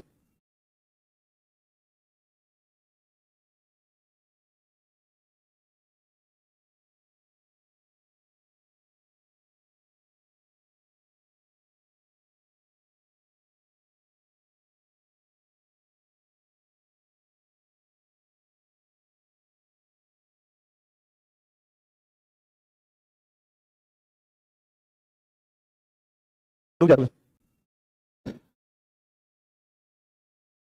सही हो गया। देखो तो ये जो नहर है ये नीचे लाल सागर है, प्लीज बातें नहीं, लाल सागर है और यहाँ से होकर के और ये जो झील है ये आपकी इधर कौन सा पड़ता है, भूमध्य सागर। लाल सागर किसे जोड़ती है, भूमध्य सागर। फर्डिनांड डी लेसेप्स नामक व्यक्ति ने इसको बनाने का क्या दिया था, सुझाव। ये इसके वास्तुकार थे फर्डिनांड डी लेसेप्स, ठीक है। देखो 1869 से 59 से लेकर के 69 में इसका निर्माण हुआ 10 साल। इधर 1857 में लड़ाई हुई, उधर स्वेज नहर का ब्रिटेन क्या कर रहा है, यहाँ पर निर्माण कर रहा है। 59 से लेकर के 69 तक 10 साल में बनी और यूरोप और भारत के बीच की जो दूरी थी ना वो 7000 किलोमीटर कम हो गई। डिस्टेंस इन दूरी वो कितनी घट गई, दूरी 7000 किलोमीटर। ये एनसीईआरटी में दिया हुआ डेटा है, ये बता रहा हूं तुम्हें, 7000 किलोमीटर दूरी घटी यूरोप और भारत के बीच। और फिर खूब जो व्यापार हुआ तो ये है। तो 160 किलोमीटर लंबी नहर है स्वेज नहर, भूमध्य सागर को जोड़ती है लाल सागर और मिस्र देश में है। इसके रास्ते में एक झील पड़ती है ग्रेट बिटर लेक। कौन सी, ग्रेट बिटर लेक। और यहाँ पर एक किनारा पोर्ट स्वेज है और एक किनारा इसको बोलते हैं पोर्ट सईद। एक पोर्ट स्वेज और एक पोर्ट सईद। पोर्ट स्वेज और पोर्ट सईद दो इसके क्या है, किनारे। दो इसके किनारे हैं, पोर्ट स्वेज और पोर्ट सईद दो किनारे इसके पड़ते हैं। अफ्रीका के पठार नहीं रखने हैं, बिल्कुल नहीं रखना है कभी भी, ठीक है ना। देखो वेल्ड कहां पर है, वेल्ड घास का मैदान दक्षिण अफ्रीका। तो हाई वेल्ड जो भूमि है वो हाई वेल्ड भूमि कहां पर है, तो वेल्ड का पठार कहां पर है, दक्षिण अफ्रीका। ये जरूर ध्यान रखना, दारफुर कौन सा है, दार सूडान में है, सूडान दक्षिण सूडान। दारफुर कहां पर है, सूडान बहुत अशांत क्षेत्र है, लड़ाई वड़ाई यहाँ पर अभी आप देखो। अफ्रीका की स्थिति इतनी खराब स्थिति है अफ्रीका में, मतलब बिल्कुल खराब स्थिति है अफ्रीका। मतलब समझो मैं पाकिस्तान अफ्रीका के सामने स्वर्ग है, ऐसा मान लो आप अफ्रीका की तुलना में। अब समझो पाकिस्तान के इतने बुरे हालात हम देखते हैं तो अफ्रीका कैसे होंगे।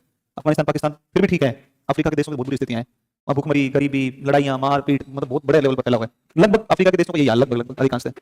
दारफुर क्षेत्र सूडान और दक्षिण सूडान में पेट्रोलियम मिलता है दारफुर के क्षेत्र में। एक आपका जो है ऐसे पढ़ोगे तो जैसे अल्जीरिया देश के अंदर एक ओगर पठार आता है। अल्जीरिया क्षेत्रफल की दृष्टि से अफ्रीका का सबसे बड़ा नगर है। अफ्रीका का सबसे बड़ा जो देश है वो कौन सा है, अल्जीरिया। अफ्रीका का सबसे बड़ा देश कौन सा है, अल्जीरिया सबसे बड़ा देश है। और नाइजीरिया जो है वो, नाइजीरिया जहां पर एक पठार मिलता है कौन सा, जोस पठार। तो जोस पठार नाइजीरिया में, नाइजीरिया जनसंख्या में सबसे बड़ा है। नाइजीरिया अफ्रीका का जनसंख्या में सबसे बड़ा है, अल्जीरिया अफ्रीका का क्षेत्रफल की दृष्टि से सबसे बड़ा है, ठीक है। तो वेल्ड के नाम से दो आए, एक हाई वेल्ड एक न्यू वेल्ड। तो न्यू वेल्ड और ये दोनों अफ्रीका में है, दक्षिण अफ्रीका के अंदर। जोस जो है नाइजीरिया, ओगर पठार अल्जीरिया, तासीरी पठार कहां पर है, अल्जीरिया। एक आगे देखो आप, इसमें एक पठार है जिसको बोलते हैं कौन सा, जिसको बोलते हैं कटंगा। कौन पठार है, कटंगा। कटंगा पठार जाए में, किसमें है, जाए। तांबे के भंडार पाए जाते हैं, किसके भंडार मिलते हैं, तांबे के विशाल भंडार मिलते हैं किसमें, तो तांबे के विशाल भंडार मिलते हैं आपके, ये मिलते हैं कटंगा पठार जो कि कहां मिलता है, ये पड़ता है आपका जायरे में, ठीक है ना। अब सुनो, सूडान जो है, सूडान इस सूडान से 9 जुलाई 2011 को 9 जुलाई 2011 को अलग हुआ और 9 जुलाई 2011 को अलग हुआ कौन, दक्षिणी सूडान। और यह आप देखोगे कि यूएनओ का 193 में और दक्षिण अफ्रीका महाद्वीप का 54वां देश बना। दक्षिणी सूडान अफ्रीका महाद्वीप का 54वां और इसका यूएनओ का कौन सा 193, 9 जुलाई 2011। और दक्षिण सूडान की जो राजधानी है वो जुबा। कौन सी राजधानी है, जुबा। जुबा ये कैपिटल है किसके, दक्षिणी सूडान के, ठीक है। अफ्रीका में दो प्रकार की पवन बहुत विशेष है। एक तो ये पवन ऐसे चलती है, ये वाली पवन ऐसे जाती है। इस पवन को बोलते हैं, इसको अपन बोलते हैं कौन सी, इसको बोलते हैं सिराको पवन। कौन सी पवन है, सिराको पवन। देखो अफ्रीका के सहारा मुल्क से रेत को उड़ाती है, थोड़ी लाल लाल रंग की रेत है, नमी लेती है भूमध्य सागर, यहाँ बारिश करती है, धरातल के ऊपर रेत जमा हो जाती है, लाल रंग की रेत, ऐसा लगता है जैसे खून की बारिश हो, है ना। तो इसको कहते हैं रक्त वर्षा। तो ध्यान रखना, सिराको पवनों के द्वारा इटली में कौन सी वर्षा की जाती है, ब्लड रेन, है ना, ब्लड रेन, या फिर इसको रक्त वर्षा कहते हैं। रक्त वर्षा कौन सी पवनें करती है, सिराको। कहाँ होती है, इटली। कहाँ होती है, इटली। सिराको कहाँ से चलती है, सहारा के मरुस्थल। इनको अलग अलग नाम से जानते हैं। देखो इनको मिस्र में कहते हैं खमसीन, मिस्र में खमसीन। लीबिया में कहते हैं गिबली, लीबिया में गिबली। और यहाँ देश पड़ता है ट्यूनीशिया, कौन पड़ता है, ट्यूनीशिया में चिली बोलते हैं, ट्यूनीशिया में चिली। और इनको इटली में सिराको कहा जाता है, इटली में सिराको। इटली में सिराको, लीबिया में गिबली, मिस्र में खमसीन और लीबिया में सॉरी गिबली और ट्यूनीशिया में चिली कहा जाता है। देखो एक पवन सहारा से चलकर आती है ऐसे, ये आती है ऐसे आती है, ये हरमट्टान, इसका नाम क्या है, हरमट्टान। देखो आप सब जानते हैं कि भूमध्य के आसपास नमी क्या होती है, ज्यादा नमी ज्यादा होती है। नमी ज्यादा होती है तो मौसम भी थोड़ा सा चिपचिपा रहता है, खराब मौसम रहता है। और जब इस नमी वाली क्षेत्र में जब भी पवन चलकर आती है, हरमट्टान गर्म पवन, तो नमी की मात्रा थोड़ी सी क्या हो जाती है, कम हो जाती है। और जो मौसम है वो मौसम काफी सुहावना हो जाता है, मौसम बहुत सुहावना हो जाता है। इसलिए आप देखोगे कि हरमट्टान पवन को हम डॉक्टर पवन के नाम से भी जानते हैं। तो ये मैंने लिख दिया सिराको, हरमट्टान। एक देखो ड्रैकन्सबर्ग पर्वत के सहारे जो पवनें चलती हैं वो गर्म पवनें हैं, उनको हम बर्ग पवन कहते हैं। कौन से कहते हैं, बर्ग। तो दक्षिण अफ्रीका में ड्रैकन्सबर्ग नाम से पता चल रहा है, ड्रैकन्सबर्ग बर्ग पवनें, ठीक है ना। और ड्रैकन्सबर्ग एक ज्वालामुखी पर्वत है जो दक्षिण अफ्रीका में मिलता है। अफ्रीका में जो खनिज मिलते हैं, अब मैंने तो देखो ये मैंने पढ़ाया किसी बैच में, तो वहां मैंने बहुत ज्यादा लिखा रखा है, लेकिन इसमें सारा काम का तुम्हारा नहीं है, उसको मैं सीधा छोड़ दूंगा, डायरेक्ट स्किप कर दूंगा, ठीक है ना। काम का है वही डिस्कस कर रहा हूं केवल। देखो एक तो काम का है कौन सा, तांबा। तांबा के लिए कौन सा पठार, कटंगा का पठार। कौन से देश में, जाए में, ठीक है ना। लोह अयस्क के लिए दो आपके क्षेत्र पड़ते हैं, बोमी पहाड़ी लाइबेरिया, ट्रांसवाल क्षेत्र दक्षिण अफ्रीका, ट्रांसवाल दक्षिण अफ्रीका। अफ्रीका की तांबा पेटी कटंगा से जाम्बिया तक है 80 किलोमीटर। तांबा पेटी कहां पर है, कटंगा से जाम्बिया 80 किलोमीटर। देखो एक मिलता है आपका यहाँ पर कौन सा, सोना। क्या मिलता है, सोना। ये बहुत इंपॉर्टेंट है, देखो सोना। दक्षिण अफ्रीका जो देश है वहां पर दक्षिण अफ्रीका में पड़ता है आपका एक क्षेत्र पड़ता है, एक शहर पड़ता है, उसका नाम है जोहान्सबर्ग। कौन सा है, जोहान्सबर्ग। दक्षिण अफ्रीका में कौन सा पड़ता है, जोहान्सबर्ग। दक्षिण अफ्रीका का जोहान्सबर्ग जो है, जोहान्सबर्ग, उस जोहान्सबर्ग में स्थित एक खान है, उसका नाम है विटवाटरसलैंड की खान। कौन सी खान है, विटवाटरसलैंड की खान। और विटवाटरसलैंड की खान दुनिया की सबसे बड़ी सोने की खान। विश्व की सबसे गहरी खान भी कौन सी है, विटवाटरसलैंड की खान। दक्षिण अफ्रीका देश का नगर है जोहान्सबर्ग, उसमें आपकी खान है जिसका नाम है विटवाटरसलैंड की खान। दुनिया की सबसे बड़ी सोने के भंडार यहीं पाए जाते हैं और दुनिया में सबसे गहरी जो खान है कोई भी, तो वो कौन सी है, विटवाटरसलैंड की खान। तो ये खान है। और जोहान्सबर्ग को कहते हैं कौन सा, तो इसको गोल्ड नगर भी कहते हैं, गोल्ड सिटी के नाम से इसको स्वर्ण नगर भी कहा जाता है। लेकिन हाँ, सोने का उत्पादन जो करता है वो सबसे ज्यादा चीन करता है, सोने का सबसे उत्पादन करता है चीन करता है। एक आता है आपका हीरा, डायमंड। अगर हीरे की बात करता है, हीरा की बात करता है तो देखो हीरा जो है, हीरा ये दक्षिण अफ्रीका की किम्बरले की खान है, दक्षिण अफ्रीका की किम्बरले की खान, दक्षिण अफ्रीका की किम्बरले की खान। और किम्बरले पड़ता है दक्षिण अफ्रीका में, किम्बरले की खान है। किम्बरले की खान दुनिया की सबसे बड़ी हीरे की खान है। दुनिया की सबसे बड़ी हीरे की खान कौन सी है, किम्बरले की खान। और इसलिए किम्बरले नगर को हीरो का शहर भी कहा जाता है, ठीक है ना। ये भी ठीक है, क्वेश्चन अच्छा है। देखो पेट्रोलियम, अफ्रीका में पेट्रोलियम उत्पादन में लीबिया कौन सा देश है, लीबिया अफ्रीका का सबसे बड़ा पेट्रोलियम उत्पादक देश। देखो एक बात समझो आप, जिसके पास पेट्रोल था और दूसरे देशों का ज्यादा वो नहीं था, दखलंदाजी नहीं थी। वो दुनिया के बहुत पैसे वाले देश हैं। सऊदी अरब देख लो, इसका एग्जांपल है। वो फेल था, खूब डेवलपमेंट किया है ना, वहाँ पर ना खेती होती है ना कुछ और, उसके बावजूद भी आज देखो दुबई वगैरह इधर कितने डेवलप हो गए, है कि नहीं, अरब इसमें। और इसके पास भी सऊदी लीबिया के पास में भी खूब सारा तेल था, लेकिन देख लो कैसी हालत हो गई, है कि नहीं। बहुत क्वालिटी है ना, अच्छा थोड़ी है यहाँ पर स्थितियाँ लीबिया में। तो अफ्रीका का सबसे बड़ा पेट्रोलियम उत्पादक कौन है, तो ये है पेट्रोलियम में कौन है, लीबिया। और इसका जो प्रमुख क्षेत्र है वो है सिद्रा की खाड़ी। कौन है, सिद्रा की खाड़ी। देखो मिस्र में लाल सागर के तट पर तेल मिलता है, लेकिन इसके अंदर जो है सल्फर जाता है, इसलिए प्रदूषण अधिक होता है इससे ना। तो मिस्र में भी मिलता है लाल सागर के तट के ऊपर क्या, सल्फर युक्त पेट्रोलियम, सल्फर युक्त पेट्रोलियम। अभी दार्फुर बताया था मैंने, सूडान, दक्षिण सूडान, इसमें अल्जीरिया में भी एल्जेरिक क्षेत्र पड़ता है, वहां पर पेट्रोलियम पाया जाता है। एक जनजाति पिग्मी, पिग्मी के बारे में कांगो बेसिन विश्व के सबसे छोटे कद वाले। मुख्य काम क्या है, आखेट शिकार करना और लकड़ी वगैरह और ये सब इकट्ठा करना, पिग्मी जनजाति है ना। बाल नहीं है, ये कुछ कुछ बनाया हुआ है, कुछ रस्सी वस्सी कुछ होगा, है ना। निग्रिटो से संबंधित है, किससे है, निग्रिटो। और ये क्या कहते हैं, एक पक्षी मौन व्यापार, ठीक है ना, एक पक्षी मौन व्यापार। देखो मसाई, मसाई मसाई कहाँ मिलते हैं, सवाना घास के मैदान, सवाना घास के मैदान, सवाना घास के मैदान। देखो बच्चों को लेकर बैठी इनकी मम्मी आई है ना। तो इनके घरों को कहते हैं क्राल, क्या कहते हैं, क्राल। इनके घरों को क्राल नहीं, ये बुशमैन है, ये कौन है, बुशमैन। और ये मसाई है, ठीक है ना, ये मसाई है। देखो बुशमैन जो है, बुशमैन, बुशमैन जनजाति काला हारी मरुस्थल मिलते हैं। और इनके घरों को क्या कहते हैं, श्योम, क्या कहते हैं, श्योम। और बुशमैन का चावल किस, दीमक को, दीमक को है ना। तो ये इसको बुशमैन या सांड जनजाति भी कहते हैं। तो ये है बुशमैन लोग, ये अफ्रीका के सहारा में उसमें काला हारी रहते हैं। ये है मसाई, ये चिल करते हैं, देख रहे कितने खुश हो रहे हैं, सवाना में है ना, सवाना भाई साहब। ये एक जनजाति है बद्दू, कौन जनजाति है, बद्दू। ये अरब का मरुस्थल है, सहारा का मरुस्थल, पूरे क्षेत्र में रहते हैं, सारे क्षेत्र में रहते हैं बद्दू। ये लोग, इनका थोड़ा रहने का सिस्टम भी थोड़ा ठीक ठाक है। ऊंट पालते हैं बद्दू, क्या करते हैं, ऊंट पालते हैं। एक और है जैसे होटन तो नामीबिया में मिलती है, एक बंटू है, ये अफ्रीका की सबसे बड़ी जनजाति है। देखो अफ्रीका के मध्य अफ्रीकी क्षेत्र में मिलती है, कौन सी, बंटू। बंटू सबसे बड़ी जनजाति। तो अफ्रीका की सबसे बड़ी जनजाति आबादी कौन सी है, बंटू। बंटू आएगा, बंटू आएगा, ठीक है ना, बंटू आ जाएगा, ठीक। हाँ जी, अब आओ उत्तरी अमेरिका, है ना, उत्तरी अमेरिका पर आओ। तो तुम आओगे 10 मिनट में भी, पढ़ाओ पक्का, वेरी गुड, वेरी गुड, बहुत अच्छा, बहुत अच्छा, बहुत अच्छा है। मतलब थक तो नहीं रहे हो ना, इतने सिंसियर कब से हो गए भाई। देख आप सुनो, गैस छुड़वा रहे हो, जल्दी से पीछे छूट जाए, कंप्लीट हो, आगे बढ़ो। नहीं नहीं ऐसा नहीं है, ठीक। हाँ लेकिन ये है कि कम से कम चलो एक विषय तो निपटे, इससे तो कंप्लीट हो। नहीं अभी तो कौन कौन सा कंप्लीट हो गया, अच्छा पहली बात कुछ कंप्लीट हो रहा है अच्छा कोई कंप्लीट नहीं हुआ, चले चलो।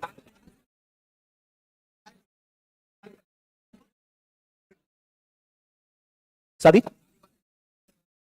अरे बहुत काम है, कान चलो। मेरे से कुछ मत पूछो, मेरा ये बताओ, मेरा कब पूरा हुआ है, अपना भी पूरा हुआ तो देर में तो मैं क्लास हटवा देता हूँ, बाकी जो लगी हुई है उनको, नहीं ऑनलाइन में लगी उनको हटवा दो। शाम को क्लास है ना तुम्हारी, 2 बजे से है, और 12 बजे बाद क्या टेस्ट, ब्रेक है 2 घंटा, 12 से तो ब्रेक है। देखो क्षेत्रफल में तीसरा और जनसंख्या में चौथा सबसे बड़ा कौन सा है, उत्तरी अमेरिका, उत्तरी अमेरिका है। देखो 1492 में इसकी खोज किसने करी, कोलंबस ने। किसने खोजा इसको, देखो कोलंबस 1492 के अंदर आ रहे हैं, पहुंच रहे हैं कहां पर, उत्तरी अमेरिका। और इधर इसके 6 वर्ष बाद 1498 में आ रहा है भारत में वास्को डी गामा, सही बात है। तो हमारे से 6 साल पहले ही खोज किसकी हुई थी, मतलब अब अमेरिका की खोज नहीं हुई, मतलब रास्ता खोजा गया है ना, क्योंकि खोज का मतलब वो मतलब पहले तो था ही वो तो, है ना, लोग गए रहे, लेकिन यूरोपियन लोगों ने उसको खोजा, है ना। तो देखो उन्होंने क्या लिखा, ये लिखते हैं यूरोपियंस, हमने खोजा, बावली पूछे खोजा कैसे, तुमने कहा अभी इसका थोड़ी कर दिया कि तुमने खोज कर दी कि हाँ भाई, हाँ तुमने रास्ते ढूंढ लिए, है कि नहीं, तो रास्ते ढूंढे, ये तो है खैर, लेकिन ठीक है आगे देखो नेक्स्ट। अब सुनो प्लीज इस पर ध्यान दो, है ना। देखो तुम्हारे दरोगा के प्रश्न तो इसी मैथ में है सारे, लगभग लगभग अधिकांश क्वेश्चन इस मैथ में है, कई सारे। सुनो भाई, उत्तरी अमेरिका के उत्तर में ये खाड़ी दिखती है, इसको बोलते हैं हडसन की खाड़ी। कौन सी खाड़ी है, हडसन की खाड़ी दुनिया में सबसे लंबी तट रेखा वाली खाड़ी है। दुनिया में सबसे लंबी तट रेखा खाड़ी कौन सी, हडसन की खाड़ी। ये है, इसको बोलते हैं मैक्सिको की खाड़ी। कौन सी है, मैक्सिको। क्षेत्रफल की दृष्टि से दुनिया की सबसे बड़ी खाड़ी ये मैक्सिको की खाड़ी, लेकिन ये गल्फ है, ये क्या है, गल्फ। दुनिया की सबसे बड़ी गल्फ कौन सी है, मैक्सिको। दुनिया की सबसे लंबी गल्फ कौन सी है, मैक्सिको सबसे बड़ी। और अगर बे की बात करेगा तो दुनिया में सबसे बड़ी बे बंगाल, सबसे बड़ी बे कौन सी है, बंगाल। सबसे बड़ी गल्फ कौन सी है, मैक्सिको। यहाँ पर एक रेखा है और ये रेखा कनाडा और यूएसए के बीच में सीमा बनाती है, इसका नाम है 49 डिग्री समांतर। दुनिया की सबसे शांत सीमा रेखा कौन सी है, 49 डिग्री समांतर, सबसे शांत सीमा रेखा है। और ये कनाडा और यूएसए क्या करती है, अलग करती है। यहाँ पर खाड़ी पड़ती है, इसको बोलते हैं फंडी की खाड़ी। कौन सी खाड़ी है, फंडी की खाड़ी। और फंडी की जो खाड़ी है ना, ये फंडी खाड़ी दुनिया में सबसे ऊंचे ज्वार भाटे यही आते हैं, फंडी की खाड़ी। दुनिया में सबसे ऊंचे ज्वार भाटे कौन आते हैं, फंडी की खाड़ी। ऊपर की तरफ महासागर कौन सा है, आर्कटिक। और यहाँ पर जल संधि है, इसको बोलते हैं बेरिंग। कौन सा बोलते हैं, बेरिंग। और ये जो प्रांत है इसका नाम है अलास्का। कौन सा है, अलास्का। यूएसए का है। कौन सा है, यूएसए। देखो यूएसए एक ऐसा प्रांत है अलास्का जिसकी सीमा यूएसए के साथ में नहीं लगती है तो यूएसए का, लेकिन इसकी सीमा केवल केवल किससे लगती है, कनाडा के साथ लगती है, कनाडा से लगती है, ठीक है ना। तो मोटे मोटे प्रश्न तो ये हैं, इन्हीं में से एक आधा क्वेश्चन घूम घाम के आता है बार बार, ठीक है ना। चलो कोई बात नहीं, आगे देखते हैं। विश्व की सबसे लंबी तट रेखा हडसन की खाड़ी। क्षेत्रफल में सबसे बड़ी खाड़ी मैक्सिको की खाड़ी, है ना। 49 समांतर यूएसए कनाडा की सीमा। विश्व की सबसे शांत सीमा रेखा 141 अलास्का और कनाडा के बीच में। देखो ये जो रेखा है ये वाली, इसको कहते हैं 141 डिग्री देशांतर, 141 पश्चिमी देशांतर कहते हैं, 141 पश्चिमी देशांतर। तो ये कनाडा और अलास्का के बीच सीमा है, 141 पश्चिमी देशांतर। ग्रीनलैंड, देखो ग्रीनलैंड जो है, ग्रीनलैंड दुनिया का सबसे बड़ा देश है। यहाँ पर इसकी राजधानी नूक। कौन राजधानी है, नूक। ये भौगोलिक रूप से तो किसका हिस्सा है, ये क्यों है डेनमार्क, भौगोलिक रूप से तो किसका है, अमेरिका का है, लेकिन ध्यान रखना इस पर प्रशासनिक नियंत्रण किसका है, डेनमार्क का, प्रशासनिक नियंत्रण किसका है, डेनमार्क, और वैसे ये हिस्सा किसका है, ये इसका है, अमेरिका का हिस्सा। तो विश्व का सबसे बड़ा द्वीप है जिसकी राजधानी कौन सा है, नूक है, और भौगोलिक रूप से उत्तरी अमेरिका का हिस्सा, प्रशासनिक नियंत्रण किसका है, डेनमार्क, डेनमार्क का इस पर नियंत्रण है। अब देखो आप इसके अंदर आ पाओ और इसके अंदर आ पाओगे तो इसमें आता है उत्तरी अमेरिका के पर्वत, उत्तरी अमेरिका के पर्वत। सुनो भाई, पर्वतों के ऊपर, पर्वतों में आप जब आओगे तो यहाँ पर आप देखो पर्वतों में, यहाँ देखो देखो एक शब्द हम अपने काम में लेते हैं जिसको बोलते हैं कार्डिलेरा। क्या शब्द है, कार्डिलेरा, कार्डिलेरा। कार्डिलेरा शब्द का मतलब होता है अलग अलग समय में अलग अलग प्रक्रियाओं से बने हुए पर्वतों का समूह। ऐसे पर्वतों का समूह, ऐसे पर्वतों का समूह जो अलग अलग प्रक्रियाओं से बना हो और अलग अलग कालखंड में जिसका क्या हुआ हो, निर्माण हुआ, ऐसे पर्वतों को कहते हैं कौन सा, कार्डिलेरा। उत्तरी अमेरिका के पर्वत अलग अलग समय में बने हैं और अलग अलग प्रक्रियाओं से इनका निर्माण हुआ है, अतः इनको क्या कहते हैं, कार्डिलेरा कहते हैं, है ना। देखो इसको हम क्या कहते हैं, इसको हम प्रशांत कार्डिलेरा, क्योंकि प्रशांत महासागर के तट के ऊपर है। इसको हम पश्चिमी कार्डिलेरा कहते हैं क्योंकि ये उत्तरी अमेरिका के पश्चिमी तट के सारे फैले। एक मिनट रुकना।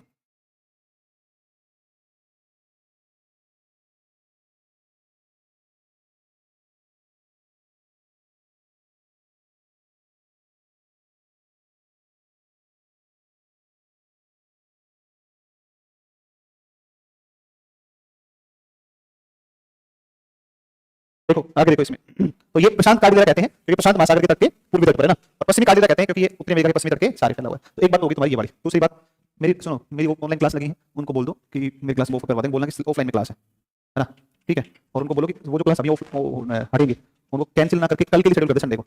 हाँ, सेम टाइम, जो टाइम है उनका, हाँ जो टाइम है उनका, उन सेम क्लास को कल शिफ्ट कर देंगे, ठीक है ना। एक 11 बजे है, एक 12 बजे, दो क्लास। क्या नहीं, उसको बनवा के देना पड़ेगा, ऐसे नहीं होगा। आज दे देंगे उनको बनाने के लिए और आपको शाम तक अपलोड करवा देंगे, ठीक है ना। निकलवा लेना। तो ये आपका कार्डिलेरा हो गया। अब ये कार्डिलेरा ना कई पर्वत इसके अंदर आपके शामिल है, कई सारे पर्वत है। जैसे सुनो एक बार ध्यान दो इसमें, इसमें एक पर्वत है आपका जिसको बोलते हैं अलास्का। कौन सा बोलते हैं, अलास्का। इसमें एक पर्वत है जिसको बोलते हैं ब्रुक्स। कौन सा बोलते हैं, ब्रुक्स। अलास्का है, ब्रुक्स है। इसका नाम है मैकेंजी। कौन सा है, मैकेंजी। इसका नाम है रॉकी। कौन सा है, रॉकी, रॉकी। इसको बोलते हैं कोस्टल रेंज, तटीय श्रेणी। क्या बोलते हैं, कोस्टल रेंज। इसको बोलते हैं कैस्केड। क्या बोलते हैं, कैस्केड। देखो Alaska coastal Cascade, Alaska coastal Cascade, Alaska coastal Cascade, ठीक है। ये है Sierra Nevada, Sierra Nevada, Sierra Nevada, Sierra Nevada. ये है यहाँ पर मेक्सिको में दिखेगा सियरा माद्रे। कौन सा, सियरा माद्रे, सियरा माद्रे। तो देखो ये आपका हो गया ब्रुक्स, हो गया मैकेंजी, हो गया रॉकी, हो गया Brooks Mackenzie Rocky, Brooks Mackenzie Rocky. बोलो ब्रुक्स मैकेंजी रॉकी। ये अलास्का कोस्टल और कैस्केड, सियरा नेवादा और ये सियरा माद्रे। एक पूर्वी सियरा माद्रे और एक पश्चिमी सियरा माद्रे। पूर्वी को ओरिएंटल और पश्चिमी को ऑक्सीडेंटल। तो ये पर्वतों का पूरा एक समूह है। इस पर्वतों के समूह को हम कहते हैं प्रशांत कार्डिलेरा। कार्डिलेरा समूह है, ग्रुप है पर्वतों का। कोई वलित है, कोई बंसोत है, कोई ज्वालामुखी है, अलग अलग प्रक्रियाओं से बने, अलग अलग समय पर बने, ऐसा समूह ही कहलाता है कार्डिलेरा कहलाता है। तो ये प्रशांत कार्डिलेरा आपको देखने को मिलेगा। इस प्रशांत कार्डिलेरा का एक पर्वत है जिसको बोलते हैं अलास्का। इस अलास्का रेंज में आप चलोगे तो इसमें चोटी पड़ती है, इसमें चोटी पड़ती है, इसको बोलते हैं कौन सा, इसमें बोलते हैं चोटी कौन सा, इसका कौन सा नाम है, इसका नाम माउंट मैकिनले। इसी का नाम है माउंट देनाली। क्या नाम है इसका, नाम mount Denali. Mount McKinley, mount Denali है 6194 मीटर है। कितनी है, 6194 है। और ये जो 6194 है ना, ये है उत्तरी अमेरिका महाद्वीप की सबसे ऊंची चोटी। उत्तरी अमेरिका की सबसे चोटी कौन सी है, माउंट मैकिनले या माउंट देनाली। माउंट मैकिनले या माउंट देनाली, समझे, माउंट मैकिनले या माउंट देनाली, यह उत्तरी अमेरिका की सबसे ऊंची चोटी है। अलास्का में स्थित है, अलास्का श्रेणी में है, ठीक है ना। ये है आपकी, ठीक है। तो ये आ गई माउंट मैकिनले या माउंट देनाली। और ये जो है रॉकी पर्वत, जो रॉकीज है, इस समूह को हम रॉकीज कहते हैं। क्या कहते हैं, रॉकीज। तो ये नवीन वलित पर्वत है। कैसा पर्वत है, नवीन वलित पर्वत। तो एक बात ये होगी। एक माउंट लोगान है ना, कौन सी चोटी है, माउंट लोगान। माउंट लोगान किसकी है, कनाडा की सबसे ऊंची। आप सुनो, एक श्रेणी में बताई कैस्केड। कौन सी बताई मैंने, कैस्केड। ये यहाँ पर कैस्केड, अमेरिका के अंदर कौन सी, कैस्केड। इसमें 3 बड़े ज्वालामुखी हैं। एक का नाम है, नमस्ते, आगे, नमस्ते दलियार भैया, कहाँ थे, कितना टाइम हुआ है, बस कहाँ थे, अरे गिर जा, थोड़ा है बहुत मुश्किल से, रूम, क्या, अरे वहीं से बोल, दूर से ही है? अच्छा दूर से आते हैं क्या, तो कितना दूर है 8 किलोमीटर है। जल्दी निकलता फिर, बता 2 घंटे में जाम हो जाता है क्या, टाइम मंगाओ, 2 घंटे बाद आ रहे हो तो। अरे यार, तो देखो आगे सुनो, अगली बात पर चलते हैं। तो 3 कैस्केड रेंज में 3 ज्वालामुखी, रेनियर, बोलो Rainier, Hood, Shasta, Rainier, Hood, Hood, Shasta, Rainier, Hood, Shasta, Rainier, Hood, Shasta. किस श्रेणी में है, कैस्केड। किसमें है, उत्तरी अमेरिका के कैस्केड श्रेणी में है, Rainier, Hood, Shasta, Rainier, Hood, शास्ता। और ये अमेरिका के अंदर है, कौन से देश में है, देखो उत्तरी अमेरिका मतलब महाद्वीप है, अमेरिका यानी संयुक्त राज्य अमेरिका मतलब एक देश है, ठीक है। एक देश, खड़ी हो यहाँ बाहर, इधर आप खड़ी हो, 12 12, हाँ 12, जल्दी आ फटाफट, बाहर आ जा, बाहर आ जा, तुम्हें नहीं कह रहा हूँ, उसको कह रहा हूँ मैं, खड़ी की तरह जा, ए आज जा, हाथ जोड़ो, ये कुर्सी लेके बैठ जा, कहाँ है, तो इसी बैठना, वीआईपी की तरह बैठने दे, बैठ चुपचाप, बैठ, ये इस बैठ जाओ। कितनी बार कह दिया बताओ कि भाई बातें बार बार क्यों बातें करती हो तुम, बैठ जाओ चुपचाप, दूर बैठो।